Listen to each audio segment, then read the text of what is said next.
the crew, it's time to ship our Binks' brew. Gather up all of the crew, it's time to ship our Binks' brew. Yo ho, yo ho, ho. Yo ho, yo ho, ho. Yo ho, yo ho, ho. Yo ho, yo ho, ho. Yo ho, yo ho, ho. Yo ho, yo ho,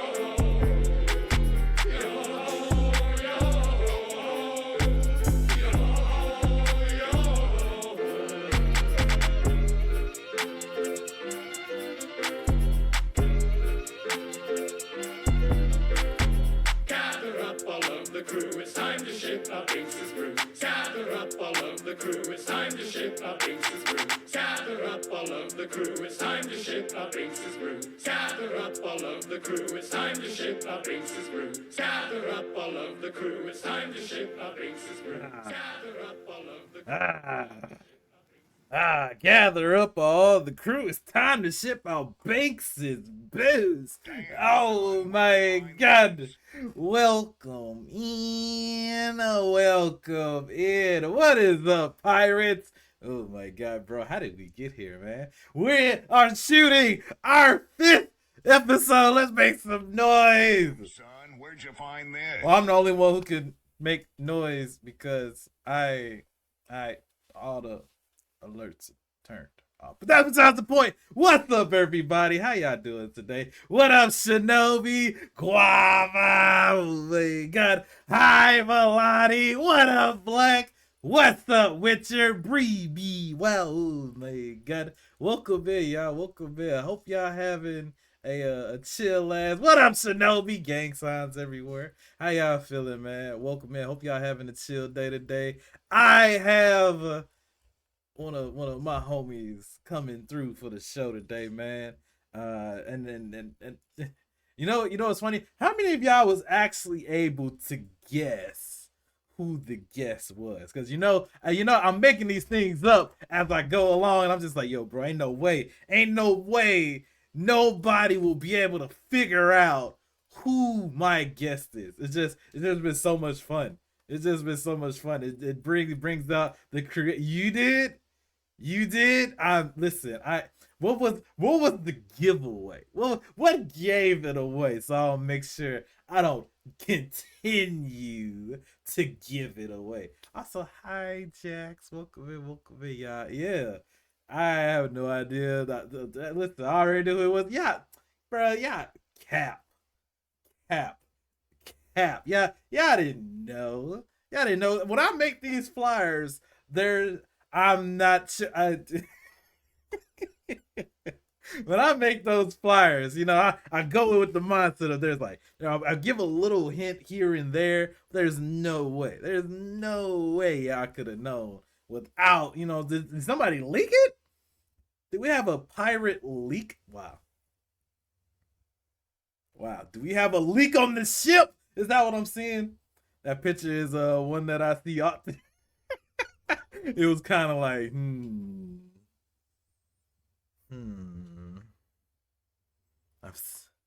I've seen this before. Dumb flyers. Thank you. I'm literally, I've been enjoying like trying to make sure like each flyer has a bit of the guest's personality. I think I've been hitting the mark, especially with like the last three guests. I've been hitting the mark. You know what I'm saying? So we gonna keep this algorithm. That's the one thing I've been enjoying about these talk shows is the algorithm of just putting them together has been a lot of fun. But also it brings excitement to the pirate ship, dog. And I first off, I appreciate all the support and all the love for every episode, dog, because I know I doubted doing a talk show for a very long time. Like, if you're a new or more recent pirate that joined, they've been trying to get me to do a talk show for like 2 years. And every time I'll be like, nah, And then watch, you know what I'm saying? Like every single time it's just been like, I don't know about that. But maybe what about the crew? And then what about I don't even know how to ask questions. I can't even talk. I can only just ramble. I don't even know if I can ramble for that long. You know what I'm saying? But I just didn't know. Hi, I'm new here. Is the Capulus on this Apulus. Hi, Lala. Welcome in, welcome in. Listen, I got you. I got you. But I hope you had a good day. I hope you had a great stream, Lala. Cause I did have you tabbed up early. You streamed hella early.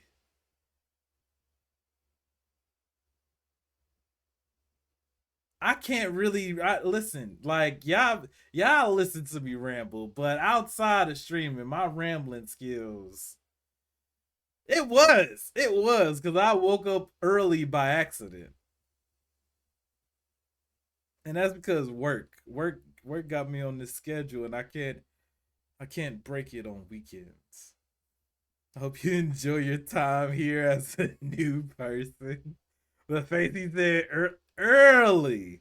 I'm working on being an early bird, but guava, it is not for the faint of heart, especially being a night owl. Like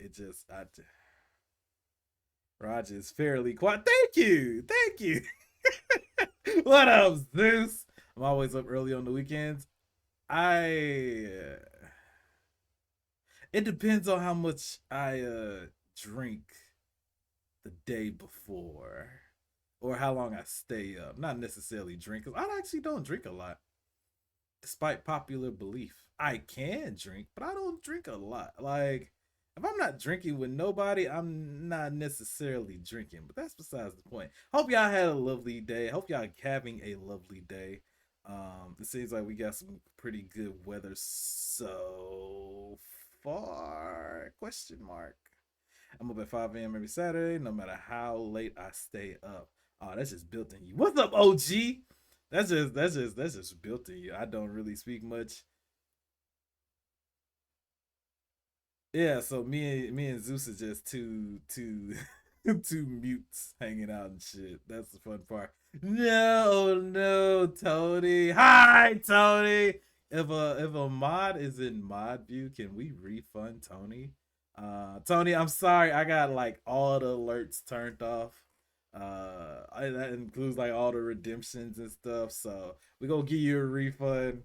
Thank you for giving the ire to Tony. I appreciate that. Tony's been absolutely killing the game. I'm loving the journey. I love when she do her not her plant streams, but her garden streams. If you are interested in seeing someone with a green thumb continue to show that green thumbage, be sure to follow Tony. One of the few, because I can't say I know too many. One of the few wholesome streamers in the game. Okay, it's very few. It's very few. There's a lot of people that claim to be wholesome. Okay, but you can't get over on me with that shit. You know what I'm saying? I'll be seeing heathens for what it is. You know what I'm saying? But Tony is an angel, so be sure to show Tony some love. Welcome in, y'all. I appreciate y'all sliding through. I hope y'all have a lovely day, and I won't even like hold my guests back any further. We have a long term pirate here that I have as a special guest. Very cool, very close friend, and someone who showed me the ropes and also gave me words of inspiration for even how we got. What's up, Brananas? Brananas been doing her thing too. Hey, listen, y'all not follow Bruh. She's a weekend specialist. Okay. Aww. Aw, 12 months. Oh my god. Thank you for the love. I Damn, appreciate son, that. where'd you find this? Thank you, Bree. I appreciate the resub. Yeah, the alerts are off for today. Literally, they only. What's up, CFG? What's up, gang? Only the alerts only be off for like the Pirate Talk episodes, because y'all know I'm not much of an editor. I'm getting my reps in. I'm getting my reps in. But that's the only reason why alerts be off today. But without further, no crying today. I I can't make no guarantee on any of that. But without further ado, let me introduce y'all to our special guest today. I am Watoza. Watoza, what's good, gang? Hold on. Are you muted? Am I still deafened? You may be. No, I'm still muted because we're live, and of course, I have to act like we're actually live and actually on the stream here. Sometimes know what I'm doing, not all the time, but sometimes. Bienvenue, mesdames et messieurs. How are you guys doing? Yo, y'all see the gang, you know what I'm saying? Our special guest is Watoza. Be sure to drop. Can we get some R's? And can we get a shout out for my special guest today? What's Thank up, you. Watoza? I'm good. I'm good, man. How are you? I'm doing good, dog. I had some running around to do. It's my turn to do my grocery shopping. It's my turn to cook dinner for the week. Not for the week, but for a couple days. We get a little rotation going around here. Hmm. And so wait with those is the yeah, like nobody knew. Nobody No, knew. nobody knew, bro. Like Great secret. it was a trade secret. I did my Great best. secret. I did my best to, you know what I'm saying, give the hints, but nope, nobody could guess. It was a very difficult puzzle. It was complex. It was like a scene in Resident Evil. It was like this was a really difficult puzzle to get out of. And y'all know I'm not good with puzzles. So Yeah, at all. but At all.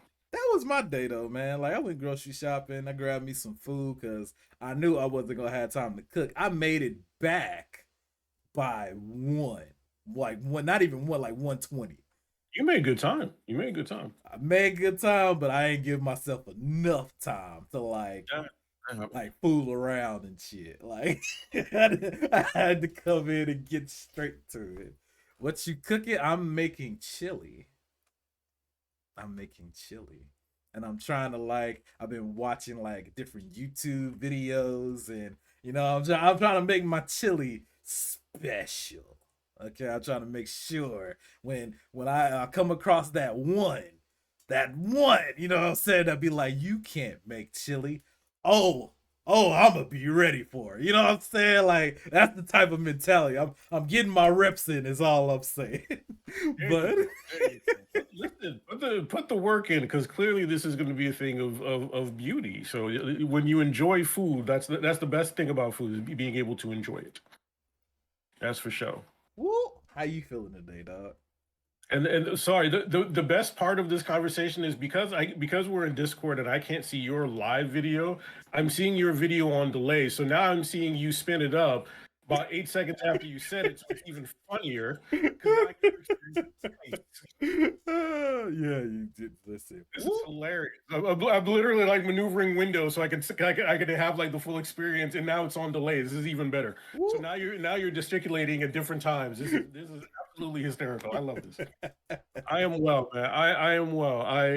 Like I told you in in setting up and in previews. Just being a streamer in general is a weird thing for me. A lot of my personality might seem to make it natural, but it is a very, very odd thing for me to do. I'm not normally a face front person, but I appreciate that, you offered me the opportunity to do something like this, and I just hope to have some fun with it.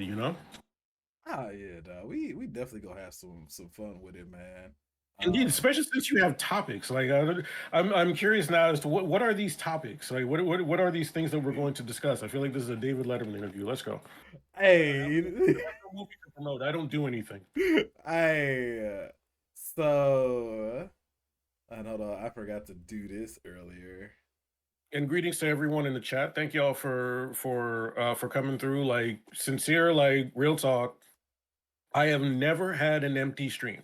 I have never streamed in my entire life where I had absolutely no one in chat. I have always had a colleague, a friend come through, and I'm grateful to y'all. Like seriously, I am grateful to y'all. Just for coming through on Roger's stream, for being a friend to him, and for For those in my clique, like seriously, I really, really appreciate y'all because I never had no empty string. Never, never, never. And that's a wonderful blessing. Also, hi, Nye. Thank you for the 28 months. What you say, GD? Thank you, thank you, thank you. That is a toddler. I, they're roaming around, you know what I'm saying? Little Nye Junior is just having the ball. You're feeding that person. You can feed that person like pieces of chicken. You know what I'm saying? Like, yeah, like, yeah, they got trapped the little bitty. They can start tasting things. Like little Nye Junior just be wild, you know. Oh mercy! You know what I'm saying? She be trying to add all types of concoctions together and just it's a mess in the kitchen. She said I ate all the chicken. All of the chicken. What? Damn. Well, you know what? You know what? You're in luck. So I'm over here in Chinatown in Western Watoza. So I like to do things like Black gave me the props earlier for being on location. I like to do these interviews on location. So guess what? Right behind me, I got y'all, so I can go ahead and sort y'all out to give me like 20, 30 minutes. Let's get it started. Let's focus. Let's get it started. And then, when we take a little break, I'm gonna run right back right here, holler at my man, and we're gonna sort you out. So about that. Because that chicken's alive currently, correct? In the back, they're all alive at first. They're all alive at first. Yes. I don't care what you eat. I don't care what you eat, sir. They're all alive at first. So come on. So with that even said, that's even better. Will you be the one, just taking that? Oh no! Look at my man in the green right there. He's in the middle of doing it in this clip.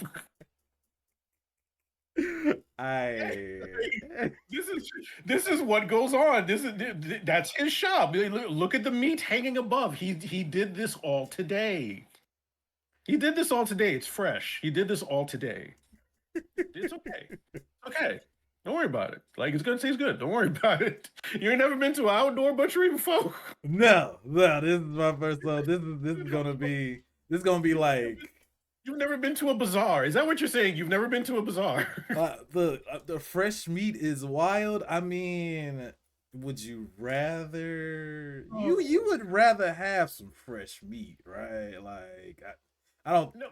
But Lala makes a very good point. Like, fresh meat sold outdoors is very different from something that's been refrigerated for a long period or frozen for a long period of time. It actually tastes different. And when you purchase it, there is absolutely positively a difference in eating an animal that has just been killed. Like, seriously, there is a difference. There's an absolute difference. As a young child, this is a crazy story. Let's go into it. We're gonna go into it. Like crazy, but it's just like, it's weird for a kid to go through. So my parents are immigrants. My parents moved here from Haiti in the late 1960s, early 1970s. But before things really first got bad, when the dictatorship ended, we traveled a lot more frequently as like a family, like big family trips down there. So I spent one summer there in the late 80s, and one of my uncle's houses, he had a nice house, like big kind of lawn and stuff. And most houses in Haiti, you will have like live animals nearby. That's where you're going to get your food. Not everything is going to be from a supermarket. You're going to grow a lot of your food, and you're going to own a lot of your food. You're going to raise a lot of your food, and then eat a lot of your food.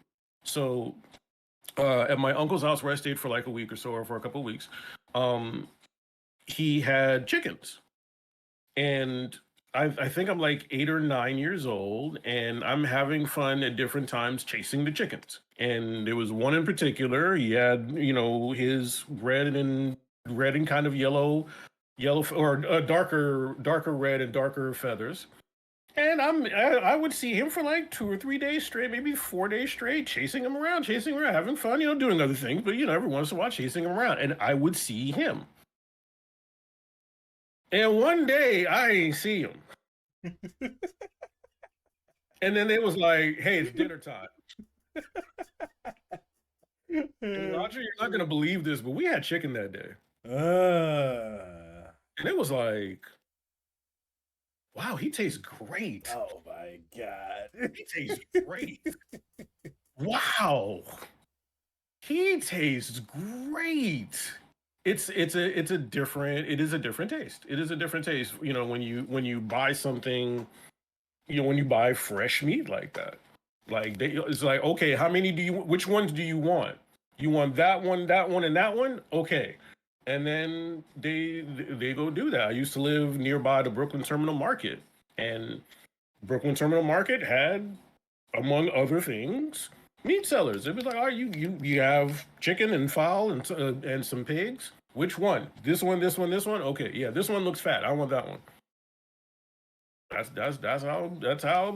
That's how people get their food. That's how people get their food. So let's backtrack. Yes, we're backtracking because we were somehow we started talking about chickens. So one on the side note, we'll come back to this. Nye asks if you've ever killed for food. I have not killed for food. Let's just get that out the way. I have not killed for food. she had a question. This seems to be a recurring theme when Nye and I discuss things, and this is really concerning. But we don't need to roll back on that. I have not killed for food. No, I will if necessary, but I have not yet been forced to do so. No. No, very curious as to why that was the first question out your mouth, but okay, we can work with that. We'll just carry on. Thank you, Nye. Thank you very much. And Milani said that they had some deer meat, and her dad was in the middle of cleaning it and prepping it for bags, and found a bullet in it. Interesting. Hi, Burb. That's real. That's real. That's real. My question for you, backtracking a little bit, you said that your parents came over from Haiti. Yes. And were you born over in Haiti, or were you born over in your hometown of New York? I was born in Brooklyn, New York. I was born in Brooklyn. I was about to say, oh, that is an absolute lie. Oh dear God, how almost told an absolute lie. Half of my siblings are born, or half of us are born here. Half of us were born in Haiti. Like my older siblings and one younger sibling were born in Haiti, but my sister and I, my older sister and I, were born in New York. Got you. So you're a first generation born here. Yes, sir. Yes, sir. Or as they say, a third culture kid. I didn't know that they called it. I've learned something. That is a book. That's a real. That's a book you could read actually. It's called Third Culture. Yeah, because they talk. It's a particular kind of effect because you're the amalgamation of a culture. You're not fully represented by either culture. And it's absolutely 100% true. Because I said this actually on your chat the last time. I did not have an African American experience, but I also did not have a Haitian experience. I had aspects of both, and that dictated my life in America. But yeah, like I did not have an upbringing that was indicative of either individual country. Absolutely not. Absolutely not. It was completely fucking different. And that's what happens when you have first generation kids and even second generation kids, because especially if traditions carry on, yeah, you're not part of the original American experience. It's something very, very different. It's something very different when you have a place that you can actually call home, and B, it's very different when, especially as Black and brown people, you have a country where everybody looks like you. It just feels different. It's completely different. When you go to the shop and buy some chickens, everybody there looks like you. When you go to the doctor's office, everybody looks like you. When you go to the government buildings, or you go to, you see heads of state, all of them look like you. With any profession that you can think of, they look like you. Your brain operates on a different wavelength when you see that. And that's not the experience that a person of color growing up generationally in America is going to have. They're going to have a different feeling. They're going to have a completely different feeling. And language transcends itself the same way. So the term third culture kid is absolutely pertinent to me, because it's like, yeah, this wasn't the Haitian experience, because listen, I'm an American. You hear my accent. I have no real semblance of a Haitian accent, even though I can speak some Creole and some French. But I have no visible semblance of an accent in my normal speech. I can fake it if you want, and I can say some things to make you seem like I am not from here. But no, really, I'm from over there. Like I sound like I was from the Midwest, and some like the Brooklyn and Harlem come out. Shout out. What's up? So when I go to Haiti, it's not like, I'm not fooling anyone. And I'm not even trying. It's like, oh yeah, he's American. Okay, he's American. He might be Asian too, but he's American. He's not from down the way. Oh no. So yeah, it's a completely different. It is a completely different, unique experience. And anybody who was born here but they have parents from another country, they are also a third culture kid, because they are the amalgamation of their parents' cultures, and God help them if the two parents have completely different cultures. So, with all of that being said, excuse me, are you, in a sense, a bit grateful that you didn't get the full American experience based off of what you've seen, Black Americans go through on a daily, monthly, yearly, generational situation type deal? Are you kind of grateful you didn't experience that? I don't put it in the context of not experiencing what happened in America, although that has some benefits, not experiencing that. But no, it's more of just a pride in a culture that a culture that you can be a part of in full. It's nice to not have that kind of conflict, and it is a blessing. I if I was generationally American, I can talk English sometimes. It would feel awkward to try to associate with every part of it, the good and the bad. It would be very, very difficult. Whereas, being a Haitian national, or being, I'm not a Haitian national, dear God, but being a Haitian ethnically, like, this is your blood, this is who you are. Like, your parents and their parents had nothing else. Like, that's who they were. Like that, and being able to link with it so strongly, uh, it is a wonderful gift. It is an absolutely wonderful gift. And the thing is, it's not like it's unique to Haiti. It's like there are tons of countries across the Black diaspora where you can have that association. I'm just glad that, yeah, my parents were a part of that. But dude, like, this is what the world goes through. This is absolutely what the world goes through. It's not about comparing it to America. It's like, no, America is just one of the places where it's a really, really, really, really, really, really, really big conflict. Whereas in other places, it's not as strong. But it certainly happens elsewhere.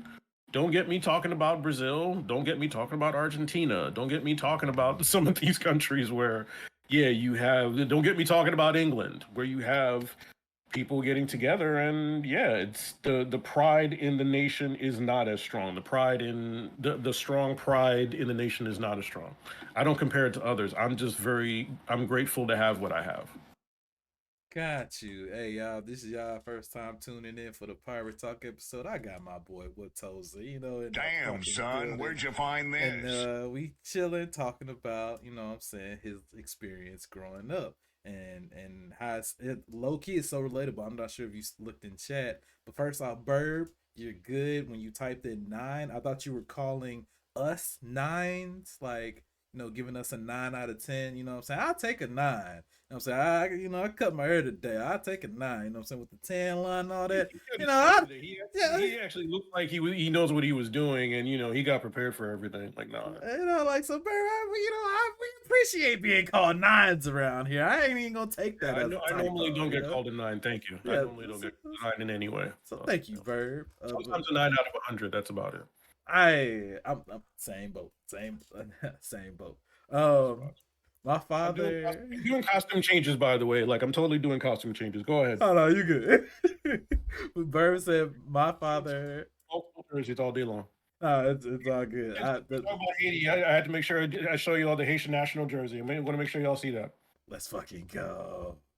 Verb said my father had the experience of coming to America when he was 7, and there was such a pressure to be American, especially in the late 50s. Absolutely. Absolutely. Real talk. Then Milani said, although Hawaii is in the US, though it really doesn't feel like it, I kind of feel that I've had people literally question like the authenticity of Hawaiianness because I wasn't born there or don't look like a typical Hawaiian. My experience is definitely different from my cousins back home. I know it's not the same, but I guess under the same umbrella. Oh, that's real. That's really real because you getting it from both sides. Like that's really real. Oh yeah. Oh yeah. You don't fit the American caricature of something. Like I don't fit the caricature of what a Haitian is. Not really. No, I don't fit the caricature of a Haitian to Americans that don't know. So absolutely. And then on the other side, where your culture is also saying you're not from the island, therefore you're not this. Absolutely, that's a part of it too. I just don't give a shit about that part because it's like it's in my blood. Like you could say I'm not Haitian till your throat gets sore.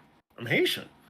Like I'm Milani. I don't Milani. I'm guessing by your actual ethnicity, what's in your blood, you are Hawaiian, or you are at least a mix of some of those wonderful Polynesian islands. That's who you are. Anybody could tell you that you not, but you are. Like they certainly not out there. The people saying that you're not are not out there doing the DNA test themselves. Hell no. You are what your mom and daddy gave you. Then Burb said, especially post WW2, and they immigrated from Germany as German/Dutch.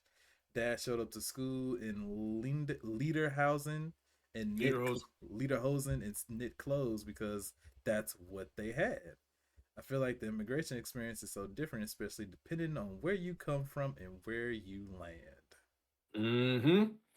My experience would have been different if I grew up in Chicago. Let me tell you, it would be very different. You know what? That kind of leans into some more stuff because you were the one who told me that or shared that fun fact that Chicago was discovered by a Haitian man, correct? Yes, it was. Chicago was founded by a man from Saint Domingue, which was the name of the former French colony before it was freed from French control and became at first the Kingdom of Haiti. So Chicago was founded and first settled by a gentleman by the name of Jean-Baptiste Point du Sable. He settled not actually too far from where I'm standing. It's a couple of miles away. But yeah, he is recognized officially as the founder of the city. Well, the first settler of the city. So yeah, Chicago was discovered and founded by, or first settled by a Haitian man. Absolutely. They're recognizing it is a very recent trend. I was here in 2012 visiting because my wife is from here, and I made frequent visits to Chicago during the 2000s. And we were at the Sears Tower. It's a big tourist trap, whatever. And they have facts about the city all along these giant walls. And so I'm looking at one of them. Again, this is in 2012. I'm looking at them and I see a thing that says, Chicago was first settled by Jean-Baptiste Point du Sable from Saint Domingue. And pause. I'm like, wait a minute. I grew up in a Caribbean neighborhood, and I have heard and I'm pretty damn sure I know at least one individual from almost every Saint Island in existence, like the major ones. So like I know people from Saint Lucia, I know people from Saint Bart's, I know people from Saint Thomas, I know people from, and I'm forgetting the other British one of the other British Isles, Tortuga. Like if you name a Saint Island, like I know what this island is. But they were like, he came from Saint Domingue, and I'm like, Where the fuck is Saint Domingue? I'm pretty fucking good with geography, and I'm really good with Caribbean geography. Where the fuck is Saint Domingue? Wait a minute. They're talking about Haiti. This place was founded by a Haitian. Like, we just lost it. In the last few years, like I'd say the last 6 to 7 years, maybe a little bit sooner than that, however, Chicago has fully recognized Dusab as a Haitian person way more outwardly. And they've actually opened up a number of more tributes since then. So previously, there was a museum named after him in the south side of Chicago. I visited that museum, wonderful museum. If you come to Chicago, make that one of your destinations. Okay. So I knew about that. Since then, since my trip in 2012, they have created a statue, a bust on one of the bridges downtown Chicago. So like right on the heart of Michigan Avenue. So one of the Michigan Avenue bridges. Okay. So you can get a bust there and a plaque, recognizing his status as founder of the city. And also the easternmost drive along the lakeshore, which is known as Lakeshore Drive, is officially now Jean-Baptiste Point du Sable Drive. Oh wow. Wow. That sounds like they've definitely taken the time to acknowledge that this is a thing, because it sounded like it was hidden for a very long time. And I won't even say it won't. It absolutely was hidden before. Yeah, I can't even say it sounded like it was a fun fact that kept us away from that. So I'm glad he's finally getting his flowers, My wife was in school and got 2 master's degrees while in the city of Chicago, or sorry, 1 master's degree in the city of Chicago. She got her other in New York. But, she had been educated for a significant period of time. And even at that moment, did not know, she was not taught that her city was founded by a Haitian man. Like, it's just, and it's reflective of education from our childhood, from our time period. It's much better now, thank God. But yeah, like that was the level of education back then, where even in your own city they didn't tell you. It's like 2,000 Haitians right over there, and you're not even acknowledging. Y'all people helped found the city. Like, it's just how it was back in the day, man. Well, I'm glad it's not like that no more. After this, you're gonna have me looking up who founded St. Louis. Like, I was like, wait a second, we gotta. You should know the cities that you live in. You should know this. Like, New York was founded by the Dutch. It was New Amsterdam. You know what I'm saying? Like, dude, that's who founded my city. Like, dog, bro, when I got married in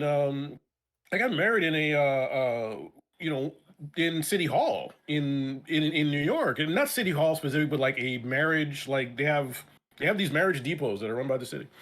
Okay. They're not like NYC, but they're like, for the individual counties, it's a county clerk's office. Okay. But they have specific ones where you can get married in. And you get in the room there, and there's old ass documents from like the 1600s. You know what I mean?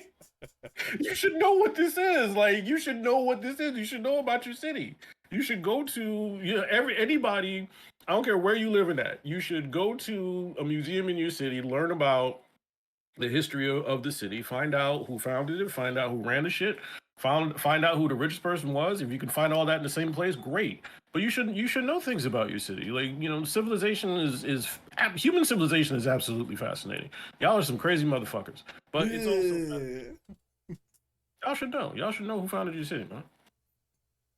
You know what? And without everything that you had said, I do have another question for you, which I'm gonna have a bunch of those. And these ain't, just to let you know, we haven't touched anything that I got on my list, which is great. That's quite amazing. That's so no, you're doing good. So how did a man from New York ends up marrying or even meeting a woman from the Midwest Chicago? Like, how did y'all meet? Oh, I met my wife online. Really? I met my wife online in a chat room in 1997. Yeah, I'd been using computers like hardcore nonstop since I was 10. So I grew up a PC guy. So I had already been chatting since like in some form or fashion since like '93 when I was logging on to BBSs and shit, and also engaging in other nefarious activities. But the statute of limitations has passed, even on a federal level. So I it does. No, seriously. Like I through no fault of my own, uh-huh. I wound up joining a fucking hacker group. Like it was just absolutely like, what is going on? Like, I did not. I just wanted to borrow your copy of Lakers versus Celtics. That's all I wanted to do. And all of a sudden, I've been introduced into a hacker group. Like, oh, wow. How did? Oh, you know, we won't even go into that. Bro, that's a real thing. Like, that's a real thing. That is a real conversation that happened in my life. I'm. But yes, I met my wife online in 1997. We were both on. We were on this platform called WBS Chat. It ceased to exist in the very early 2000s, but it was an HTML chat. So it would scroll up, scroll up, scroll up, scroll up, just keep scrolling. Kind of like a reverse, in terms of the movement, literally a reverse Twitter feed. I I'm still laughing at the hacker group, but that's first off that you met her in a time where it was okay, to put it in perspective, when I met my ex, we had met, via dating app and all that stuff, and it was still like a very unpopular thing to do. You met her back in 97. Unpopular doesn't even cover that. Also, y'all got an ad coming up. Um, so okay, you met her on this website, and I'm trying to figure out how did you get your shot off? Because we ain't got FaceTime at this time. Like, like your game had to be phenomenal. Okay, I'm just saying, like, the word play had to be A1. It's from Chicago too, or no? Am I making the wrong assumption? So here's the thing about if you put it in context, right? When you're using computers, anytime between the start of computing, start of home personal computing, the '60s, all the way out to like maybe very late '90s, if you had any real competency in computing and internet, you were usually a decently smart person. Okay. It was very difficult to be a dumb person and navigate the internet at that point. You needed to literally be in a specific place or own a specific piece of hardware that not everybody owned. It is not like telephones now or mobile phones now, where literally almost every person in a household will be expected to have one of these devices and know how to navigate it. No, this is not that world. So in '97, the number of people involved in the web, because it was the web back then, was significantly smaller. And if you went out on chat a lot, it was really to actually like speak to other people. And actually, like, you had a need, by the protocols that you had and the kind of programs that you had, these things were new.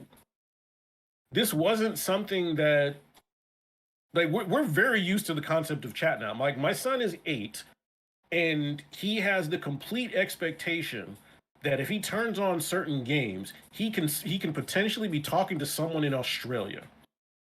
He's 8, and this is already a reality for him.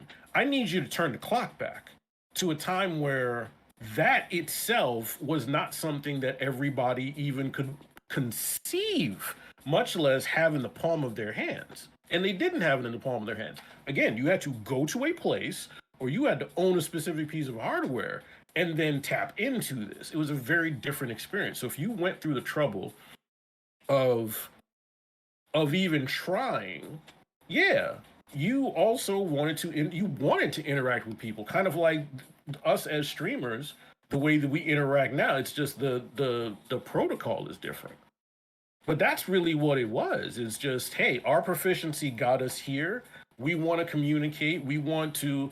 There is some kind of connection that we want and or need to make with people, and we'll go through whatever means that we have to actually achieve it. So we learn OBS software, and we try to figure out drivers in some cases, and we learn how to do complex overlays and alerts, and all of a sudden now we're writing scripts, all because we want to communicate with people. Well, back then, it meant you sometimes had to connect a computer to a telephone line, but it's the same thing.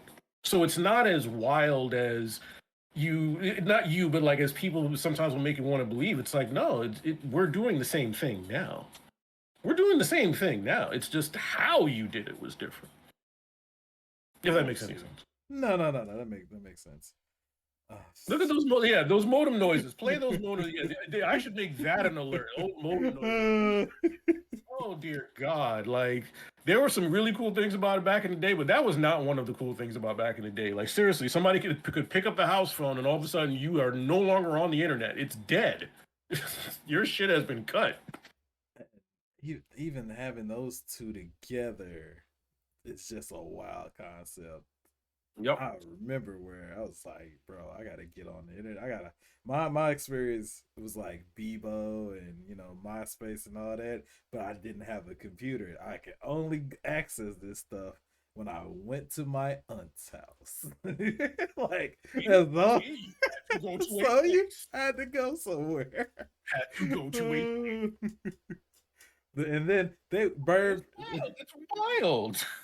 Burb, they would do it disrespectfully too. Mm-hmm. Also, welcome back from the ads, y'all.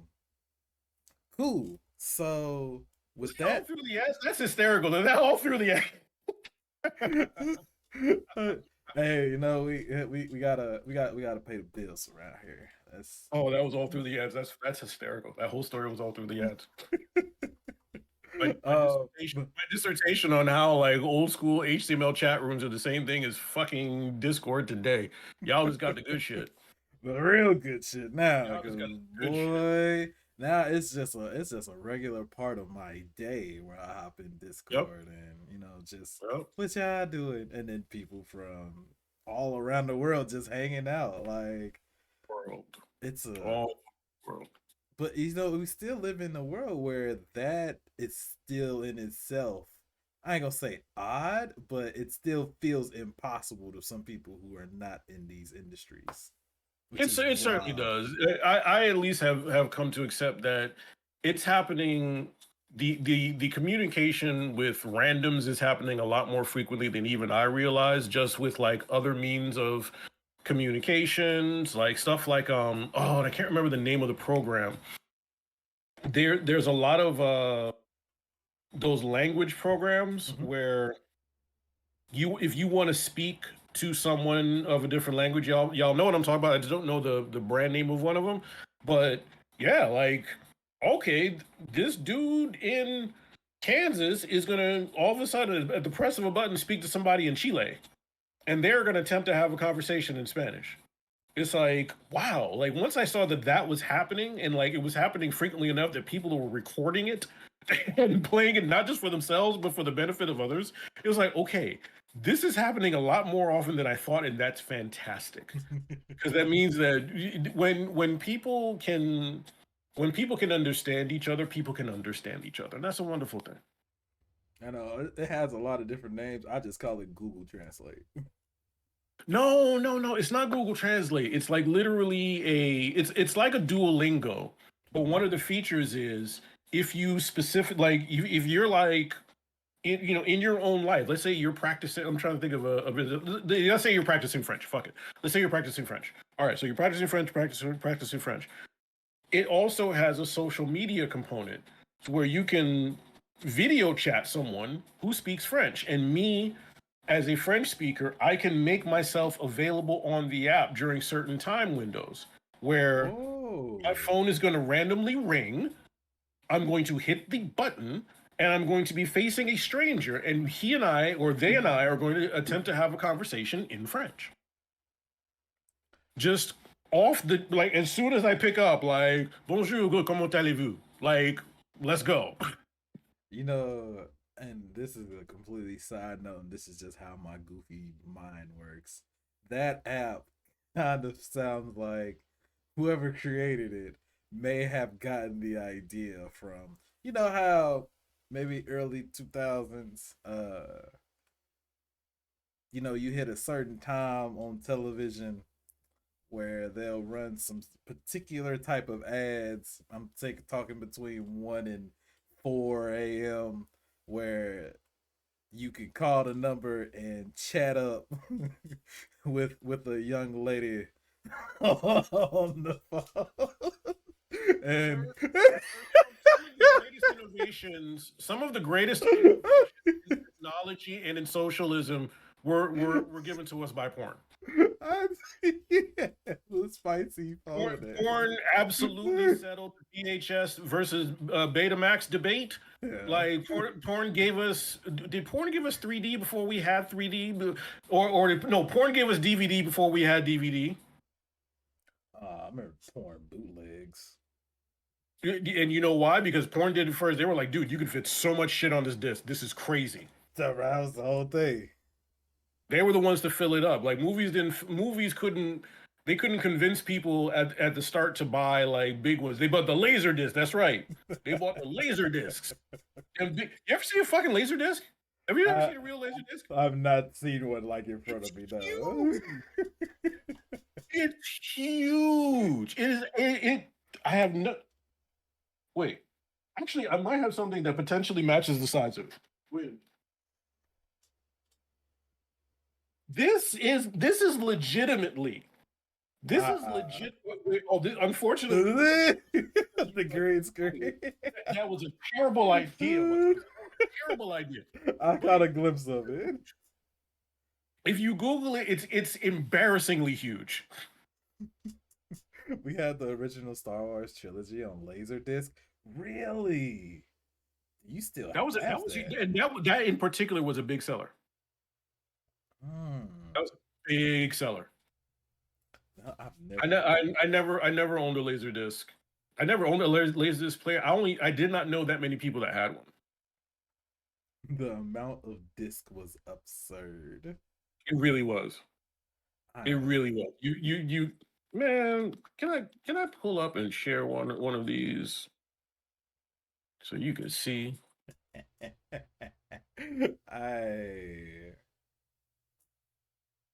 Yeah, it's a foot in diameter. A foot? That's what I'm trying to tell you. These things were absurdly huge. They were a foot in diameter, bro. I had to look it up because I never owned one. I couldn't, I pulled that out, and that's not. I think that's a little bit larger than a foot. Just a smidge. Just a smidge larger than a foot. It was ridiculous. They were saying we were going to get DVDs, which were so much smaller. We were like, how are they going to fit all of that movie on that disc? you needed multiple laser discs for one movie back in the day. Like Star Wars, I believe Star Wars was 2 discs. Each movie was 2 discs. 16 DVDs per movie. Golly. Imagine. I miss Blockbuster. An error. So we will actually get into one of the topics that I do have. Hit me. So if y'all do not know, Watoza is a specialty streamer. We catch him online, you know what I'm saying? I usually catch him. Variety, I'm specialty. I didn't know it was a category. Yeah, like hey, we just off the top of the dough, you know what I'm saying? And specialty, that covers a lot. If someone only streams on Saturday and Sunday, they're a specialty Saturday, Sunday streamer. Don't miss them. You know what I'm saying? Like it covers a lot. We make a lot of our own terms on here to ship. You know what I mean? And I'm sticking to it. Clearly we do. But if you ever tune in on one of Watoza's streams, 9 times out of 10, he is watching some way, shape, or form wrestling. I am. Where did your love for wrestling first? Well, first, where were you at when you discovered wrestling, and then when did the love come to it? Oh, I fell in love with wrestling right away. It's one of those things where some people, a lot of people actually, like the moment they lay eyes on a wrestling match, is like, this is the greatest thing I've ever seen in my life. I want to see more of it. I want to see all of it, and that's how people have that reaction, and I certainly did too. So, uh, growing up in New York, your main exposure to wrestling is going to be WWF. Like that is the end of the sentence because this is their home base. So yeah, you grow up in New York, like there's a 90% chance you're going to be a WWF fan at some point in your life, possibly multiple times or possibly all throughout your life. So absolutely, I was at first. So I think I started watching wrestling in 1987. This is Hogan Andre WrestleMania time period because legitimately everybody was talking about it, like children wise, everybody was fucking talking about it. It was absolutely like the rage in my school in terms of holy shit, Hulk Hogan's going to fight Andre the Giant, and I think Hulk Hogan's going to lose. I was never a fan of Hulk Hogan, but I was a fan of wrestling. Like I liked the idea of I came to realize this. I certainly didn't realize this as a child, but I like the pageantry. I like the physical art form of it because it's an art form. Because these guys are not really doing a lot of these things. When someone's doing a flip, that's a real thing. When someone's hitting someone with a very dangerous object, these are real things. But otherwise, like no, they're not trying to hurt each other. They're performing. They're doing a performance art.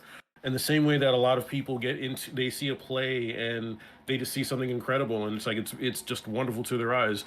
Wrestling was the same thing for me. So it wasn't just the WWF guys. Like I wanted to see more of it. I wanted to see different kinds of it. So I was lucky enough. My dad got some illegal cable back. Yeah. Back Hey, in the you late know.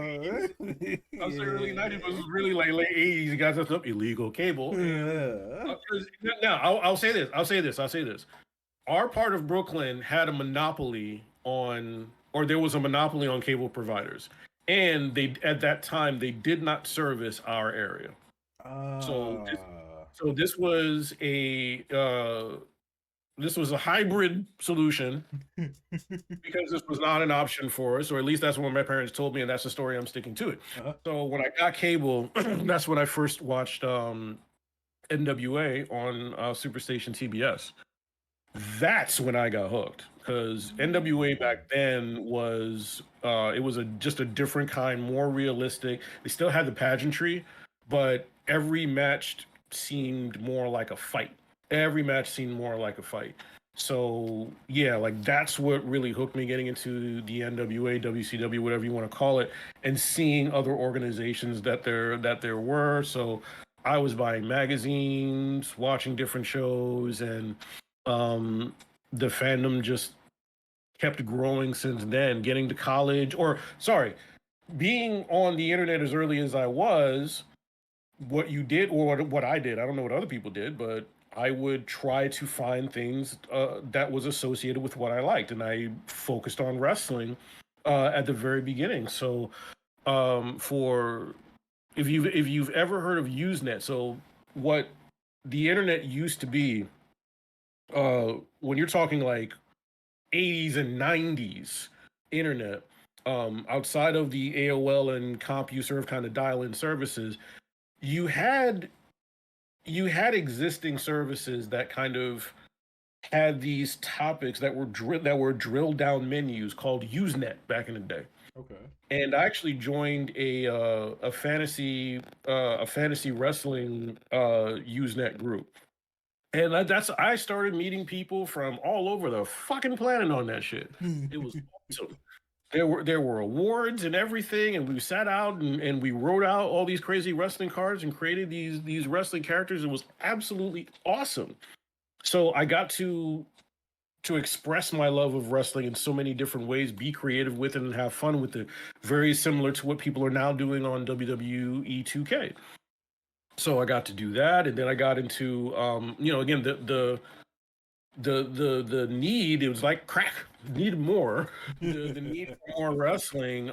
I needed to find more, and that's when I got into tape trading, VHS tape trading of Japanese wrestling.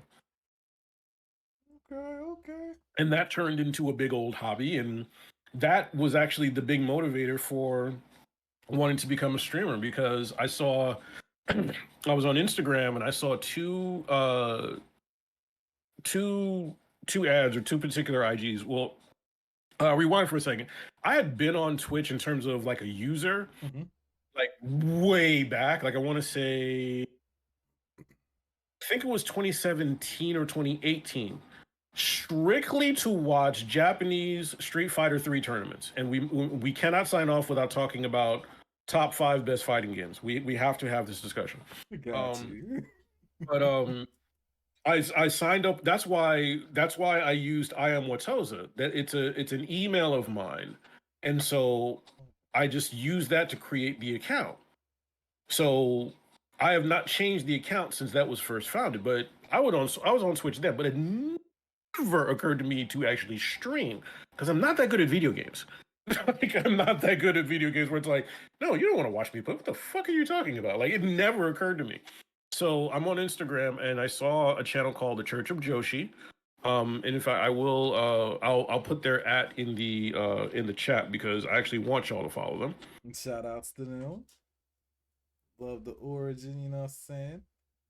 So I first saw them, and they were showing some All Japan women's wrestling stuff that I really like, and I really enjoyed their show.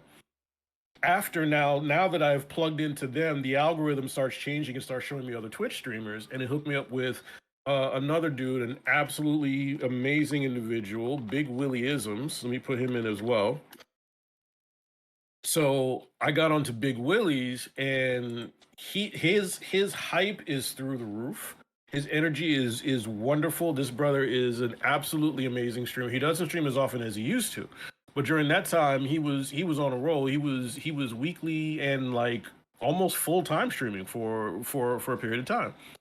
And again, loved his energy, loved his community, loved the way that he welcomed everybody in. And in particular, he mentioned liking one wrestling promotion that I'm a huge fan of, called Dragon Gate. And I was like, oh, you want some more Dragon Gate, you say? Well, shit. Well, I think I can do what you're doing. How do I do what he's doing? And that's when, I taught myself OBS, and figured out Steam Elements overlays, and fired up my, at the time, when I started to be 21, so my, at the time, 6-year-old laptop. Ooh, wow. And started streaming. And some streams would last 25 minutes before dying. Some streams last an hour before dying. All throughout, yeah, I got to express my love of wrestling. I started going to shows in college. I went to 2 shows from the old ECW. A week ago, I put up a stream where I watched some matches that I've actually attended, including that first ECW show. So like this absolutely just crazy brawl, Sabu versus Cactus Jack, hitting each other with chairs and going through tables and hitting each other with bottles and stuff, like just absolute mayhem. And I'm a freshman in college going, what in the fuck am I watching? What is going on? Why is it so awesome? And yeah, I've been to all different kinds of shows. I've been to a WrestleMania Madison Square Garden. I've been to a number of WWE shows. And now, especially as an older person, I really enjoy smaller independent shows, smaller wrestling environments, more intimate, where you can kind of hear the flesh smacking. You can see people that are not timed to a time cue. Okay, you've got 6 minutes. You got to fit all your shit in 6 minutes. No, they have time to work. They have time to actually perform the art form of wrestling. Because when you have time to, like, a wrestling match that doesn't have time constraints like that is a wonderful thing to see. Sometimes it's emotional, it's it's jarring, it's exhilarating in some cases. Like it's a great art form. So I'm lucky that I've found a community that enjoys watching it with me and sharing in a lot of the things that I've had to show. So I'm just grateful for that. Man, listen. Also, hi Janice. Also, I think I'm getting caught up in your mic. My voice getting caught up in your mic. I'm not sure. Is it? Okay, hold You on a may have heard second. me a smidge. It's okay. All right, Also, I'll hi turn it. Janice. Verb, I'm seeing everything that you're saying. Oh, Anything that y'all, huh? it's time for a costume change. Oh, do you think? Well, I am Watoza, everybody. Welcome in, Janice. Burb. I read. I'm first off with everything that's going on. He is getting naked. Uh, with everything that y'all typing in chat, I'm reading. Um, the downsides of wrestling was all the boys in elementary school running around yelling "suck it" and yeah, that was probably a very interesting era of getting suspended for that very scenario. Oh, he's back. Okay, we back. What's really interesting is working for the WWF during that time. And I was going to actually get into that topic soon. Um, and you're like, you may be the only person that I know personally that's worked um in the WWF.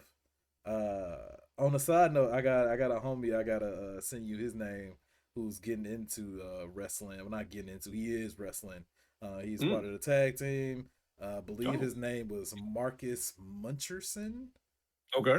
And I'm gonna send you his profile because he's cool people. I see him at the lounge and stuff. I be going and sliding to, Sure. and huge fan of anime. He was streaming at some point, but then he found his passion in wrestling, and he got Nice. to he showed up. We dapped up, we linked up, talking and stuff. He was like, "Bro, I got something to show you."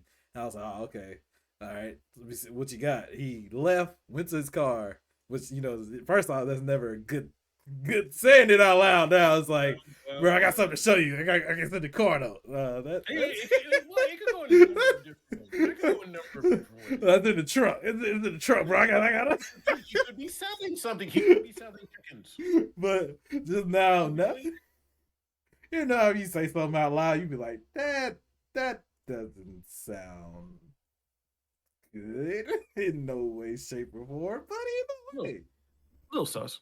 a little bit. But he brought out his championship belt, and that was my first time like actually holding a real, you know what I'm saying, like real belt. And hey, I didn't know them things had weight to it like that. I knew they were real because I remember, you mentioned that you had all the magazines, and I had some WWE magazines come home too, and they will always have replica belts like at the end of the book. And those belts weren't cheap. They were like 350, 400, Yeah, WWE like, only recently, like in the last 20, not 20, the last 12 years started selling real replica belts, but there was always a market for belts. It's just the prices were absolutely absurd back in the day. Like it was basically the legit cost of a real belt. Like the cost of belts went down enough where like if you were a hardcore collector and you wanted to spend 5 G's, yes, someone will make a fucking belt. Like it's 5 G's. Why not do the fucking work? But it would cost that much. And now the process is so much easier to do, requires less metal to do it with and the more precise lasers. Now you can make it smaller. Now you can get a replica belt for a couple $100. And you can get a cheap belt for, 80. And it still has heft and weight. And so all these different organizations, they can get really nice belts made and it doesn't cost them a huge amount of money. yeah, and the way belts have expanded beyond just wrestling. There's Yeah. people who have whole tournaments, fighting game tournaments, and the title is an actual belt with the company logo and all that Fantasy cool shit on football. it. Fantasy football Fantasy have their own football. That's belts. Like huge. it's insane, but also that speaks volume to how the wrestling culture has touched more than just the wrestling culture. You know what I'm saying? Absolutely, It absolutely. No, listen, expands. it's founded in the heart of America. You know what I mean? Like, yes, WWE being the biggest organization, they were a coastal company, but nah, wrestling comes from the heart of America. Mhm. That's one of the few things that it's one of the few parts of American culture that's from the heart of it, from the inside of America, that I fucks with like all the way. Because yeah, it the some of the best stuff that you see in wrestling comes from like the comes from the South and comes from Texas and shit like that, and like all these places where they really didn't have much else to do, but wrestling was a big part of entertainment, and they had the crowd. St. Louis. St. Louis was a big wrestling capital for an early pre-television time or pre and early television time period. St. Louis was huge. Yeah, we have a amateur scene here. And Hmm. they just threw an event a couple weeks ago. I didn't get the chance to go, but they had like their own Royal Rumble and a Lady Rumble, and like it was a lot of going on. And my boy Muncherson, he was in the event. Like, so they were doing numbers, and I believe they We love sold working out. wrestlers. Like, We love working wrestlers. and then it's a very relatable topic. Like you said, it's in the heart. Like, you can really walk up to almost anybody and ask them, what was your favorite wrestler? Not did you watch wrestling? Not did you know what I'm saying? But what was your favorite wrestler at any point in time? Because you had to at least see it or knew about it from someone in your family, friends, partners, etc., etc. I didn't even know. I didn't know Bird watched wrestling. She said Undertaker was her favorite wrestler. There you go. But yeah, so yeah, he said, "Wait, huh?" Yeah, so Yeah, Watoza. I have to talk about this because, like, yeah, you can't just throw something at it like that out and just not talk about it. I'm so sorry. I'm so sorry. So go ahead. All right, as I've alluded to, I've always been involved in some form of IT. Like, my original degree, I got a minor in computer science. My major was science, technology, and society because I was not good at software development. No, I was actually horrible at it, but fine. I got a degree anyway. Fuck it. Um, so when I first graduated college, I wasn't necessarily sure of what I was going to do. Um, I I felt a need that I could do well in some kind of like IT customer service, like initial help desk stuff, because I was really good with PC desktops back in the day. And I graduated in 1999, so there still hasn't been there's still like at least one more generation of, or maybe even two generations of computer PC home PC computer acceptance before the mobile phone becomes a thing. So Mm. as technology grows, all you're doing is just selling more PCs or more laptops. That's it. There's no mobile devices in 1999 that can do these things yet. No, the phone you had in 1999 was not internet capable. Fuck that. So graduated school. I did spend a couple of months in Kinshasa, Zaire, working at a Nigerian embassy, and then and that was like a similar kind of job in terms of like working with IT and stuff. So it made me think like, okay, something like this I can go ahead and continue doing. I get back to New York and yeah, I've got to look for a job. I was living with my folks, but I wanted to have a job. I wasn't going to just sit down. So started applying for jobs, and I did see a job posting for a customer service rep at the WWF in Stamford, Connecticut. Go ahead and apply. So I got a call from their at the time head of HR. His name was Matt DeLuca. I'll never forget this dude because a New Yorker like me. I think it was a Brooklynite actually. Um, but he sees the resume. We talked for a bit, and I think I mentioned within the post that I was a huge fan. Oh. So we had everybody does it. We had a conversation. We talked about my experience, and he was like, "Listen, this customer service job, you're answering emails from fans. Like you're responding to email queries from their website." Because again, this is pre-social media. Like if you wanted to contact the WWF, there was an email link on their website. And they had just implemented the second generation of their store, their online store. Oh, They, shit. they were ahead of the game with that in terms of like putting stores up. Like online stores are obviously a thing. We had this is This is not post bubble. This is not post internet bubble. So everyone's trying to put fucking online stores up, but theirs was actually really good because they could always move merchandise. So he was like, "Yeah, that would be the job." And like, "No, you're way overqualified for that." And I said, "Look, anything else comes up, just let me know. I'm willing to try something else." So he calls me a couple of weeks later, and he offers me a job as what's called an ad server administrator. So back then, you as a company, you were hosting pretty much your infrastructure in terms of your web servers and shit like that. You own the computers that were fucking doing this, no matter where you put them. If you were a big enough company, you would outsource it. But yeah, they weren't big enough yet to really outsource that stuff. You had your own server rooms, you had your own servers, the works. And so, in terms of how there are algorithms to how advertisements are displaced through websites. And back then, the metric to determine those were called impressions. You know, the number of times that it would show up in a period of time. So WWF had a huge number of deals, like all over the place, because they were, heavy advertising company. So on their website, they had multiple impressions deals. So like an example would be, let's say they advertise with Snickers, and they make a deal to be on their homepage to have 2 million impressions in a month. And they're paying for that, right? So like when you load the page up at this moment, it's a Mars ad. Then you reload it again, it's a Snickers ad, and you reload it again, it's a Snickers ad. Like no matter how many times per person per experience, so that you're running the software that basically determines when to send Snickers ad, when to send someone else's ad, and then cap it off at an even 2 million at the end of the month. So don't give them all 2 million at one shot. Spread that 2 million out over a 30-day period and make it as even as possible. Or some other companies had different deals where they got more impressions while pay-per-views were being aired. They had more impressions while Raw was on, stuff like that. So you have software that's running this, and they had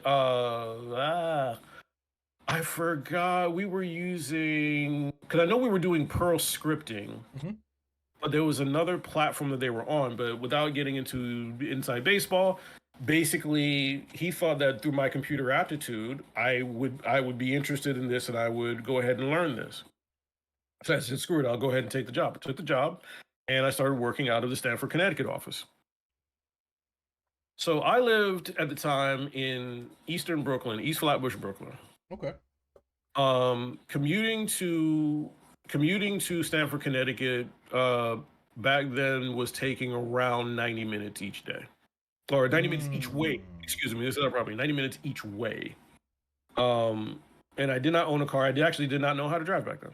So driving for myself was not an option.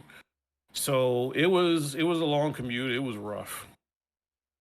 And then on top of that, this is my first job out of college. I'm an idiot.